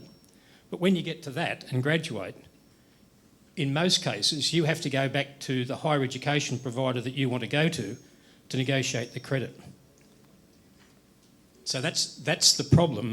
My question to you is that being dealt with in other European countries? Is there more of an attempt to get mutual recognition throughout the however many levels of the qualification framework? Yeah, thank you, Barry, for pointing that out. And actually, all the examples that I presented today, if you look in depth into these, they have their integrated mechanisms to exclude again. And I will come to that a bit later. So that's why I wouldn't call them best practices, but just an idea of what could change more. Space to think about reforms than to copy these programs. Because if you don't change the education system, or I should say the society, and how we think about vocational qualifications compared to general education, then you always will reinforce these barriers, even you reform towards more inclusive systems. And the Australian case is a good one because basically the discourse can be eliminated by saying, well, we have the structure, right? And then on the individual base, you reinforce these barriers again. Yeah, and this is the same for the UK, as I mentioned. So basically these degrees that can be awarded by further education colleges, so vet schools in a broader sense, that can be recognized towards a bachelor's at a university, but prestigious traditional university, they will just add a lot of barriers to not have to accept these students with a vocational background. Thank you. We have one more question. Oh yeah, sorry. Okay, me again, it's here. So, just to give you information, as in Automobile Industry Council, I'm actually talking on behalf of automobile itself, so don't get me wrong on any of these things. So one of the key things that we need to do is develop the industry. And in developing the industry requires high caliber professionals down to the labor-oriented technician who would put things together and dismantle it and assemble it. But in Sri Lanka, we have seen a generalization of engineering sector, whereas the automobile engineer is not recognized in the system, such as the aerospace engineer is also not recognized. they are called mechanical engineers. You know, if you look at it in that respect, all engineers, but engineering has evolved in the last 3-4 centuries globally. And as Barry pointed out, the Australian system has worked to a certain extent, but there is disparity between the Washington Accord and the Sydney Accord, whereas Sri Lanka is caught between neither of those two things, and the local education system is caught out in the wordings. So in recognizing a sector, should that be the first thing? Or should we be creating the education system first, or getting the recognition first? Where do we, end up? Because, we are trying to, set up an industry, develop an industry so that it can develop the country. So, where do we start from in the point of view of automobile? Sorry for making it very specific into industry, but my struggle is that in terms of developing the automobile sector, getting the recognition for that. So, if the Australian sector or any other sector can be something that we can take, I would really like to take it. Yeah, it's a chicken egg problem, I guess. But I would be pragmatic and start to develop what you can develop, because as you say, there won't be an industry if there are no if there's no qualified labor, and there won't be qualified labor if there's not industry. So yeah. I guess I can't say more, sorry.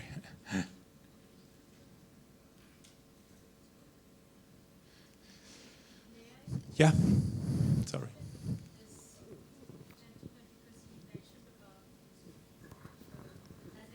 Between the Washington Accord and Sydney Accord many times, and then I understand that when you kind of try to get the recognition from the Association of Engineers or Institute of Engineers in Sri Lanka, that they were saying if you're not following Washington Accord, your degree program the graduates cannot be accepted as an engineer.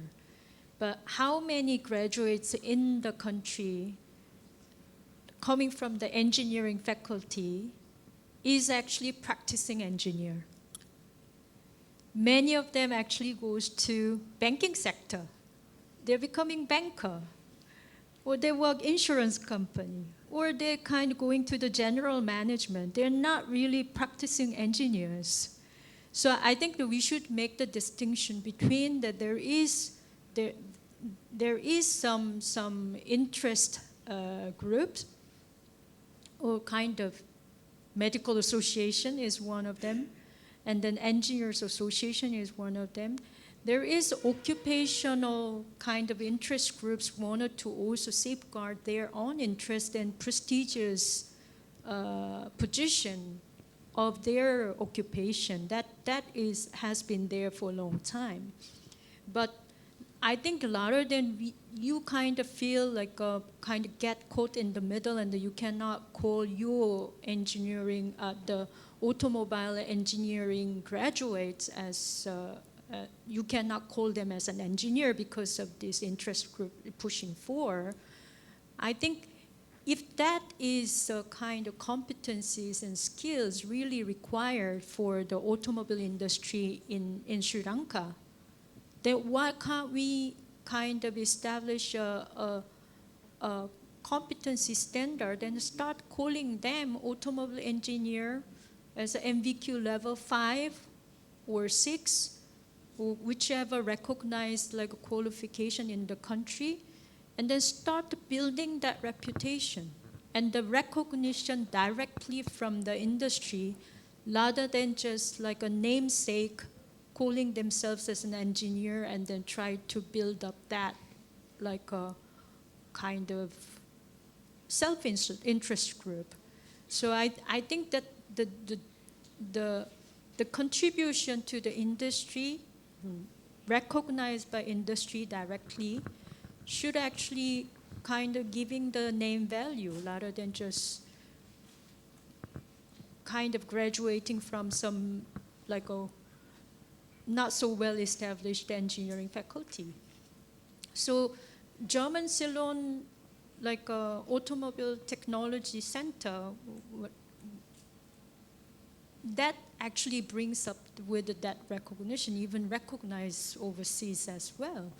Their MBQ 4 or 5 is well recognized. They're automobile technician or technologist.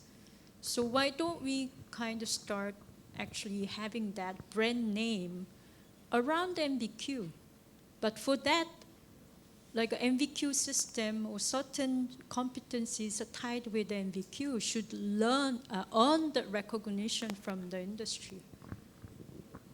So we supported the technology faculty in a few universities. So we kind of bit familiar with this, like a debate between Washington Accord or Sydney Accord, and maybe for the ICTs we should go for the Seoul Accord and things like that. So that's why I kind of wanted to just make a comment. I think just namesake recognition may not be helpful.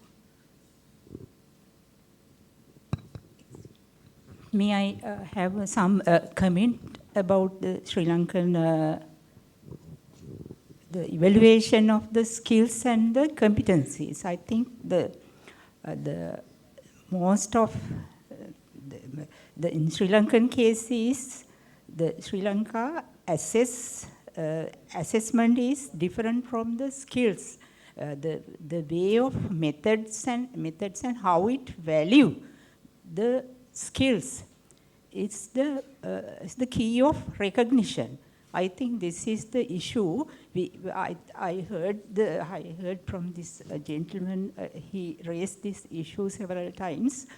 We are not through our assessment system. We are not we are not valuing the skills or competencies, or there is no ladder from the general education, from the primary to secondary and the post-secondary, even the university education. There is no this type of skill ladder or assessment system. This is the main issue what we are facing even within the A-level vocational stream also. Most of the people are asking, even without NVQ qualification, they ask again these students whether they pass the GCE O-level. But they have already NVQ 4 qualification in the same institutions. Thank you. There's one more question and then we'll quickly move into the others. Thank you. Good afternoon. My name is Senturan from Tertiary and Vocational Education Commission. This is regarding the presentation on multi-country comparative study on pathways between the TVT and higher education, followed by discussion. So accordingly, just want to raise one question regarding a particular success country on how they are before linking, then thereafter linking, and the effectiveness of the linkage. That is a kind of a study that we have to learn from a success country. No matter before, after, and the result. For example, if you take, we are Sri Lanka, you can take before 2004, after 2004. So we introduced NVQ in 2004, and after 2004, how long we have gone, and what is there, what we have succeeded, it is there. Now we are talking about linking the education system. So it is better for us to study, and when we implement, we can make it as a success. So please, if possible, I'm just requesting you to, give a clear idea on a particular country. Thank you. Yeah, thank you for the question. And the problem why I'm a bit vague about all this is that I guess there is no successful story around the world, or at least that I know of, that didn't also with the reform incorporate again mechanisms that prevent the reform from happening. And that is what I said before, that problems are mostly rooted very deeply in societies, and that they cannot be solved by reform, by educational reform, in fact. So even the reform would be a good one. The effects that come afterwards might not show it directly. So I guess I cannot fulfill your wish of giving one country example that works, and then you could copy, but rather look what happened and what are the failure of reforms and what are the successes of reforms, and then develop a Sri Lankan reform, which will also have its positive sides and probably also some negative sides at the end. But that's why we need to constantly analyze these reforms further and further, and then shape them on and on. Yeah. And as a TVET researcher, I would also encourage to install a TVET research chair at Sri Lankan University, which to my knowledge doesn't exist so far. So to help analyze and reflect these reforms. Okay, I'll come to my last dimension, connection. I already briefly introduced the dual study programs before. So the core idea is to elevate the dual apprenticeship system as the number of people who enter the system decreased over decades. It was always mentioned in Germany that if the number sinks below 500,000 apprentices, the system will die. Well, since COVID, it's below 500,000. So if we trust this analysis, then it will die slowly. But the one idea is to increase, to elevate the system to a higher level. So there is this dual study program. Unfortunately, so far without the unions, which are always a very important partner in the dual apprenticeship system. So the unions basically are left out in the dual study program system. Companies offer a traineeship, apprenticeship, and at the same time, and this is the idea, the students go to university or universities of applied sciences and can be awarded a degree. And this is very much integrated time-wise. And the interesting thing is the students or the future students, they have to apply at a company first. So it is guaranteed basically that there is a need for the qualification and that the students will later on have a job in that company. Associate degrees in the Netherlands, associate degrees in the Netherlands is a different idea. So the partner of the university is not a company, but it's a vocational school. So these associate degrees, which you see in the middle, between higher education and the vocational education system, 2 years, they are offered together from vocational schools and the universities of applied sciences. So not the company as a partner, but a vocational school as a partner. And this connection makes the transition from vocational education to higher education much smoother, as you keep your teachers that you know from before, you stay in the school, in the institutions that you know, in the institution that you know. And last but not least, connected curriculum in the Netherlands. It's an example that I just pulled out today because of a discussion that I had yesterday. So an integrated or connected curriculum means that the design of the whole system is basically made for permeability. And you see here 2 different qualification levels, and they share the core. So if a student wants to proceed from one education level that he finished to the next one, all the middle block will be recognized. It's basically the same. So there is a common core, even the qualification levels are different. And this is curriculum-oriented connection. Sorry? The right side. So is it 2 different types of degree or qualification? Yeah, exactly. In the middle is the common core, and there is basically the same qualification on different levels.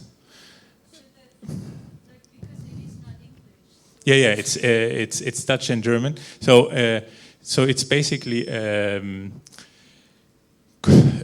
communication agent in the company, and then the other one is an assistant marketing and communication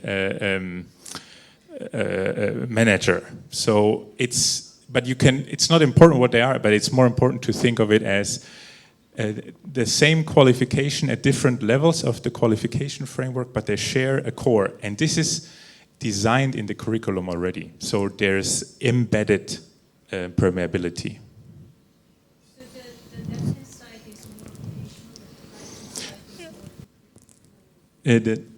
the left-hand side is more vocational, The left-hand side, no, they're both, exactly. The left-hand side is more vocational, and the right-hand side is granting access to university. So it's the highest level of vocational qualification, yeah. And it makes it much easier to transfer. Okay. Yeah, I think we spared this discussion and we combine it with the final discussion, as we are running out of time a bit. So the interim summary would be that we can observe these linkages around the world. However, as I mentioned, in some examples, and Barry, you mentioned it too, there are always also incorporate structures that are continue these mechanisms of exclusivity. And I will have two more examples now to showcase these problems. So, as we now learned, there is a growing hybrid education system. So we are breaking up the vocational, academic, and general system a bit, and there are more and more programs, degrees, even institutions that are hybrid. And I would call that hybrid education system. And one goal, of course, is permeability. It's a very simple concept. It's two-door concept. So in a study, we observed different of these hybrid programs and just looked if the first door is open. So if you can proceed from that vocational to the hybrid program, and then from the hybrid program to the academic program, and these doors are either open or closed. Open or closed. And I just compared the associate degrees and the dual study program that I just introduced, and to showcase this enforcement of being not permeable again. So we have these associate degrees, first the 4 levels of the vocational education system, then the associate degrees, and here's the bachelor of the Universities of Applied Sciences. However, if you then want to enter a traditional, prestigious universities in the Netherlands, you have to study 1 year to enter them. So they won't recognize the bachelors from the Universities of Applied Sciences, the Hogeschool. Basically, it disables the possibility from this hybrid system to the academic system, because why a student who already has a bachelor should study another year just to enter a more prestigious university? So they are prohibited. The door from the vocational to the hybrid system is open, the students can access, but then to the traditional academic system, it's closed. And in Germany, access to these dual study programs are actually just possible with a higher education entrance qualification. So at the moment, the legislation won't allow students to proceed from initial vocational qualifications, so from the dual apprenticeship directly to these dual study programs, which would be in a way very logic. However, it's not possible, as the Universities of Applied Sciences follow the same laws as traditional universities. And so in Germany, you have the door closed from the vocational side and the other door is open. So that illustrates that traditional mechanisms are reinforced again in these reforms. And that's why it's so difficult to just name one reform or one country that just helped to get rid of all these very embedded ideas. In general, concluding, I could say that the more distinctive a program is towards VET, the more difficult it is to get into higher education. So the programs that are directed towards VET, they will at the same time prohibit students from then continue in more prestigious programs. And it doesn't have to be that way. I will finish just 5 minutes with a theory, traditional German Bildung or vocational education theory. Says a colleague who thought about, is vocational education education? And why is there this distinctiveness between vocational and general education? Basically, he asked two questions. The first one was, is vocational education in itself possible? And his answer was, every education needs to be content-based. There is no general education in itself. What should it be? Also, when you have, or perceive, when you study general education, you have to have very specific contents: math, physics, biology, arts, whatever. So just to focus on the content, may it be vocational or may it be something that we call general, is not general, it's always specific. So what we need to do is to search content that is able to, or that it enables humans to think broader, to think deeper, to think in very high levels, so to speak, to form the human as human. And his argument, and this is the second point, is it as valuable as general education, is that nowadays societies are so individualized that we cannot name specific contents that are relevant for each and every one of us, but we need to think about, is that particular content able to form a human to be a human, so to speak. And if you think about vocational curricula, it is possible if you think it broader. So going to talk about a painter who obviously needs to learn how to paint a wall, but he also needs to learn about the chemical structure of the paint he's using.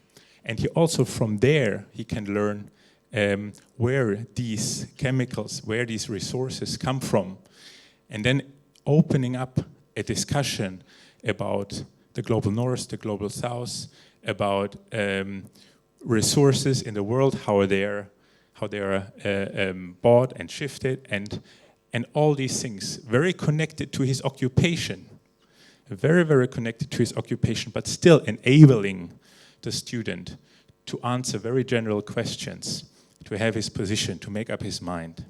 And in this way, vocational education, and this is his conclusion, is the same as general education. Vocational education is the same as it just puts the occupation, the vocational focus in the center, but from that very center opens up to the rest. And students are able to do that. Also students who fail in school, who are tired of that sitting and just listening, they are very able to do these kind of things when they have their idea why it's relevant, why it's important for my position, for my occupation. Thank you. Thank you. Thank you. Any last comments? Yes. Maybe we can take 2 or 3 maximum, but very short. Yes. Jonas, thank you very much, but I wanted to just clarify, when you say that prestigious universities won't accept these applied science people, that is not because they're actually also putting any classification of the universities, but because these universities are traditionally focusing on the research and kind of, how do you say, that the generation of new knowledge and scientific research and so on, and that therefore they kind of think the discipline, deep understanding of the discipline is a prerequisite to be considered for their program. It's not necessarily they think the applied science graduates are not good enough or anything like that, right? It's just different level, different kind of functions in the whole array of the so-called competencies, right? So I just wanted to clarify, when you say a prestigious universities, that sounds like a kind of reflecting our underlying bias towards more academic. Traditional universities are the better universities than the applied science universities. It's just different functions, right? True, yeah. So saying prestigious university is already reinforcing this gap. However, for the Dutch case, it's just law. They are not even allowed to directly accept the students that graduated from these hogeschool. When it comes to the UK, it's university-based decision, and we did a smaller study, interviewing deans of these prestigious universities. Now I'm saying it again, these traditional universities, and they said very openly, we don't want these people at our university. We want to get research funding. We want to be the top of the top, and we don't have time to have all these programs running that support them. We just want the best of the best, and we get them anyway, because we are top of all the rankings, and we don't want to use a lot of the resources to follow up this wider access program in the UK. Yeah, I mean, if you talk about automobile engineer and a mechanical engineer, I think at the end of the day, how much does each get paid in the marketplace? I mean, will the marketplace, and with AI, maybe an automobile engineer might get paid more in the future. So maybe the marketplace is actually, is a good determinant. How much theory we talk about, how much thing it should be. Have you looked at the pay scales, different pay scales? Isn't that what counts at the end of the day? Yeah, so it's a very relevant question, and it enforces basically what we said before, that the education system itself cannot solve these problems. If there is no attractive job at the end, of course the youth won't go for vocational education. It's just as simple as that. I would always assume they used to be rational and then adapt the system. We're just behind 3 minutes, but we can still take 1 or 2 maybe. Yeah, 2 already there. Okay. Mr. Patrick and then Dr. Jayalat. Yes. And perhaps we'll close up with these 2. Thank you. Thank you. I'm from the Development Partner Secretariat, and actually originally from Belgium, and I'm a beneficiary from this pathway system because after my secondary school, for personal family reason, so I couldn't go directly into, I wanted to go to university, and then I opted for first working, and after having worked, after a while, I thought, well, now I'm older, because there's this thing about age, right? There's this thing always, you have to finish a certain level at a certain age, etc. And then I did a short 2-year, we call it a graduate, it's like a diploma degree, and in agriculture. And after that, I thought, I'd like to do more. And actually, there was a pathway, and I was able to go into engineering. from that level and reach the master degree level. So I really benefited from this pathway system. Having said that, I'm working into an area now which is not necessarily engineering, like a colleague from ADV mentioned before.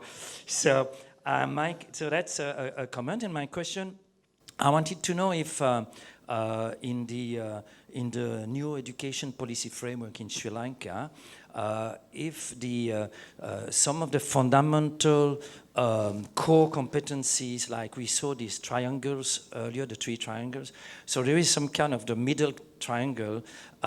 It's really about, like somebody said in the morning, we need to learning to learn. Learning to learn, and also the fact that good students decided that good students don't ask questions, which is wrong. One of the speakers said, good student ask questions.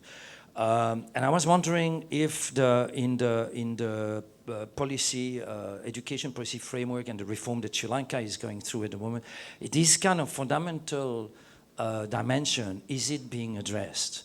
I was invited to, and I'll be very brief, I was invited to make a presentation for last year law degree student here in Colombo on the United Nations system. And I did that, and after an hour, when there was an open Q&A session, no one asked any question, but everybody was writing down everything I had said. So I asked the lecturer, they didn't like it. No, they loved it. They loved it. I said, but why? They didn't ask any question. Because you don't challenge the lecturer, and you don't challenge, especially if it is a visitor, if it is a white face on top of that, etc. And so he was saying all these reasons. So are these kind of fundamental elements looked into, and which can also help in taking different direction for the youth? That's my question, maybe to some of the Sri Lankan colleagues here. Yeah, I was saying the same. There are much more competent people here to answer that.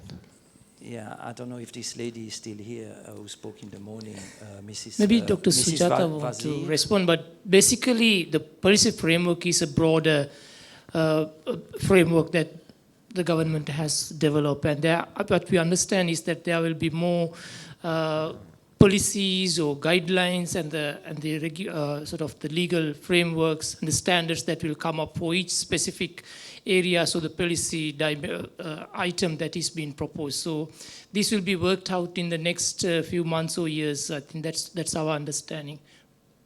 If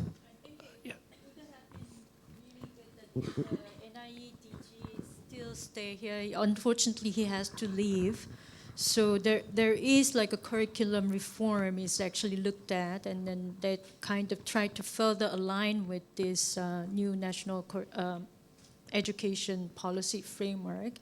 And then that's like precisely like how this like a curriculum reform try to address. It used to be very content heavy, knowledge focused, and then students are actually assessed their understanding and even like to a certain extent memorization of the knowledge and reproducing that in the assessment was the way.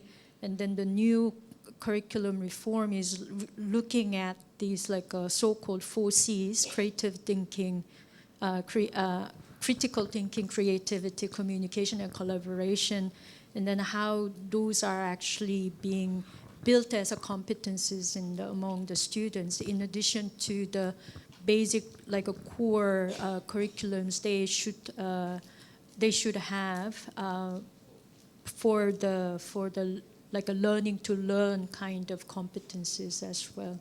But like I'm just speaking little glimpse of what reform is actually be emphasized and then be worked out. But perhaps like a more comprehensive answer, we should refer to the Ministry of Education colleagues. Am I right? Like, I hope like I'm not misrepresenting like a Sri Lankan effort. Thank you.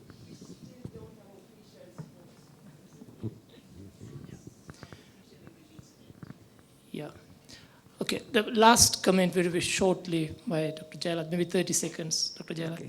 Thank you. I think I've been listening to all these debates about the university education and the TVET education because I represent the TVET. So I think it's useless to try to challenge or compete with university education. What we have to do is we have to put efforts, resources, facilities to the TVET education so that it will grow and improve rather than trying to challenge any other education systems. I think if we can put a lot of resources and try to improve the quality, so these TVET students will excel more than the university, because we have a very good system, very advanced system in TVET in Sri Lanka, but we lack the resources and the perception, only the local perception. If our students goes abroad, they excel in many areas. I think that we have to do. Thank you very much. Okay, thank you. I think, yeah, sorry. Please go ahead and let's close up with that. Yes.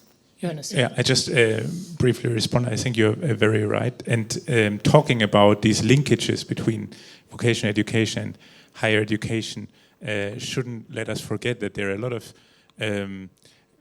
students that want to go to vocational education also, and they also deserve a very good and very good finance system. So I would agree with you completely, yes. So thank you. We just took 10 minutes over, but I think we can still manage the time during the closing session, and we'll hand over to Prataj. Thank you, Hannes.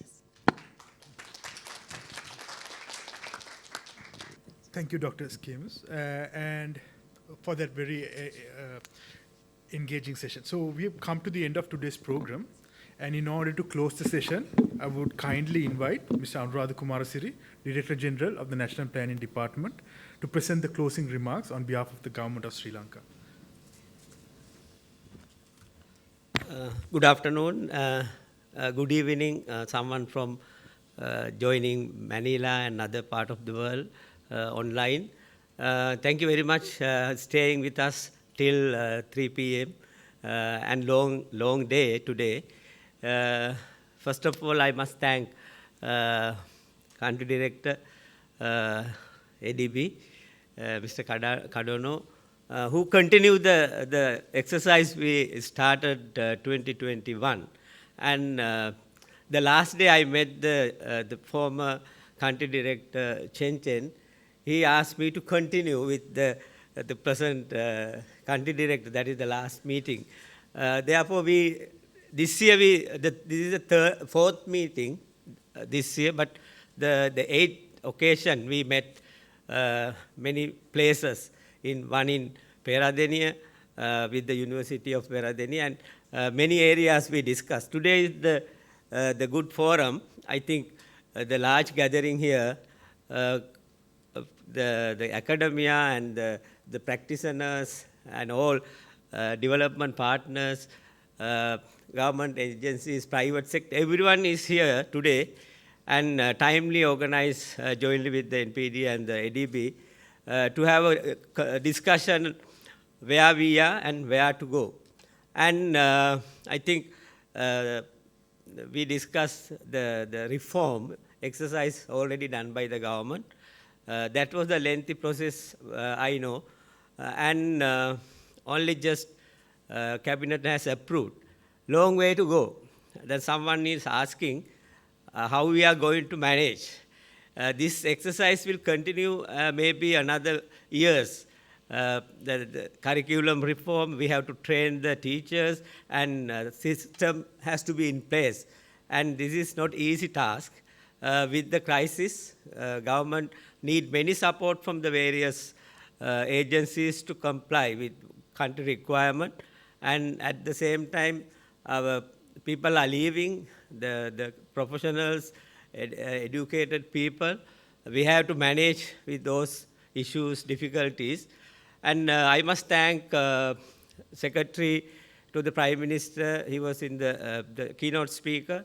And of course, Secretary to the Ministry of Education was here until lunch, and all other the government higher level officials was here and still continue.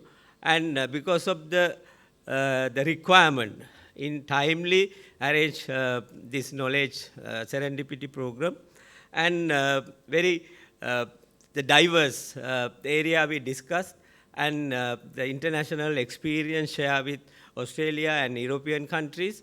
And this is just a lesson learned for us to get understanding where we want to go for Sri Lanka. And the international best practices is very much required, since we are doing a lot of reforms, and to understand. And we are not competing the higher education or the academic education and the vocational. This is the pathways to look at. And also I think our public has to educate, not only university is the way to go, but skill sector also can ultimately get the degree.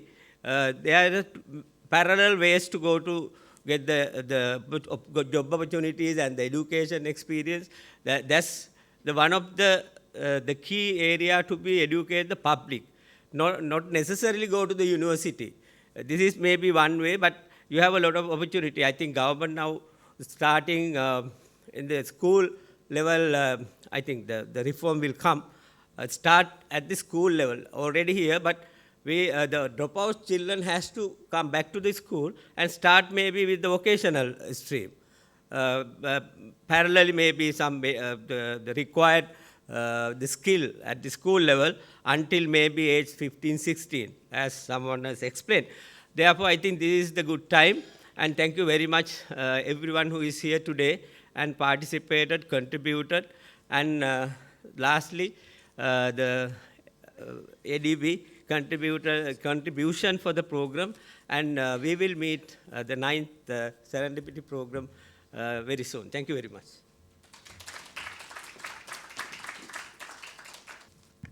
Thank you, Mr. Kumar Siri. And now to present the closing remarks on behalf of ADP, I invite Mr. Takafumi Kadono, Country Director for Sri Lanka. Over to you, Siri. Hi, distinguished guests. Thank you for your participation today and staying until the end, most of you. I hope you found today's event as informative and inspirational as much as I did. I was told that there were 180 participants today, of which 150 were in the room, so clearly demonstrates the strong interest on this topic. And of course, this event comes as the government intends to adopt the National Education Policy Framework, which hopefully will significantly transform the entire education system, providing flexible pathways. We appreciate the lessons, tales of caution, positive messages shared by the speakers and the panelists today. And without making a futile attempt to capture all the rich discussions, I just want to share 3 takeaways. And the first, I think, is on the change management. There's a spectrum of stakeholders involved in the education sector. I guess we can say that everyone is impacted in one way or another. So a whole of system approach is needed for change, with clear milestones, responsibilities, accountability, and metrics to gauge progress and success. To this end, it is important to identify key implementation risks and be ready with solutions to identify anticipated resistance to change. Of course, as with flexible pathways, flexibility is needed for course correction as well, and the need for meaningful consultation, communication, and coordination cannot be overemphasized in any kind of reform. The second is on the selection of the skills pathway, and while there are demand for a wide range of skills, I think it is important to prioritize on skills that are most relevant and can lead to employment in the short term. For example, tourism was raised as one of the areas that is lacking human resources. And of course, I do know that there's the risk of a brain drain in this industry is real. But of course, this is also a key industry that brings foreign exchange to the country as well. And the third is the criticality of engaging with the industry and employers, especially since the nature of work is changing and the needed skills are rapidly evolving. It is important for the government and the providers of these skills training to understand what the demand is, but employers just can't be demanding for certain skill sets from outside the tent. I think that was the message, that they need to be inside the tent and take part in strengthening TVET by participating in the design and implementation of the TVET courses and through apprenticeships as well.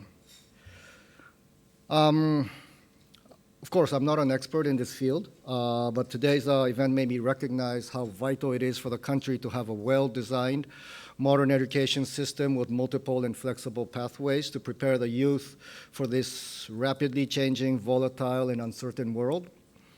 The challenge is not unique for Sri Lanka, but applicable to most countries. And I was inspired to hear the panelists who frame education and TVET as something beyond just employability for the individuals and benefit to the economy, but how important education is to nurture good citizens and to give the youth self-respect, self-esteem, and that education and training must be inclusive by providing opportunities to students from vulnerable backgrounds. We should remember that we are changing lives as we engage in the education sector, and I would like to applaud the passion and efforts of the practitioners here with us today. So just quickly on the ADB side, we have been active in Sri Lanka's education sector for many years, as you could hear from the comments that were made by some of my colleagues. But I think we also need to change the way we engage to effectively support the transformation, and you have seen some of our education specialists on stage today, and they have been in discussion with the government and other stakeholders to formulate our assistance strategy going forward. So we very much look forward to working with the government, schools, universities, training institutions, private sector communities, and with the learners themselves to help shape the future of Sri Lanka's education system, which in turn will become the foundation for the country's strong, sustainable growth.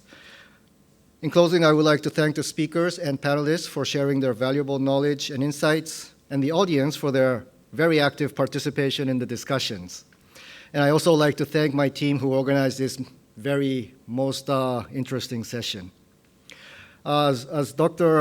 Kumarsiri mentioned, this is the last Serendipity Knowledge Program event for 2023. We will continue to organize these events in 2024, so let us know if there are any hot topics you would like us to pick up in the future sessions.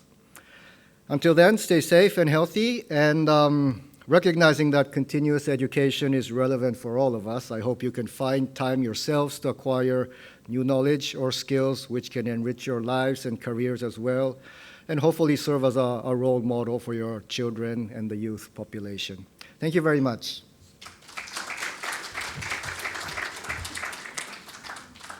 Thank you, Mr. Cardono. And with that, we've come to the end of today's proceedings. Thank you very much for your participation. Have a pleasant rest of the day. Just a quick note, so there are some refreshments arranged in the adjoining hall. Please do enjoy as you make your way out. Thank you.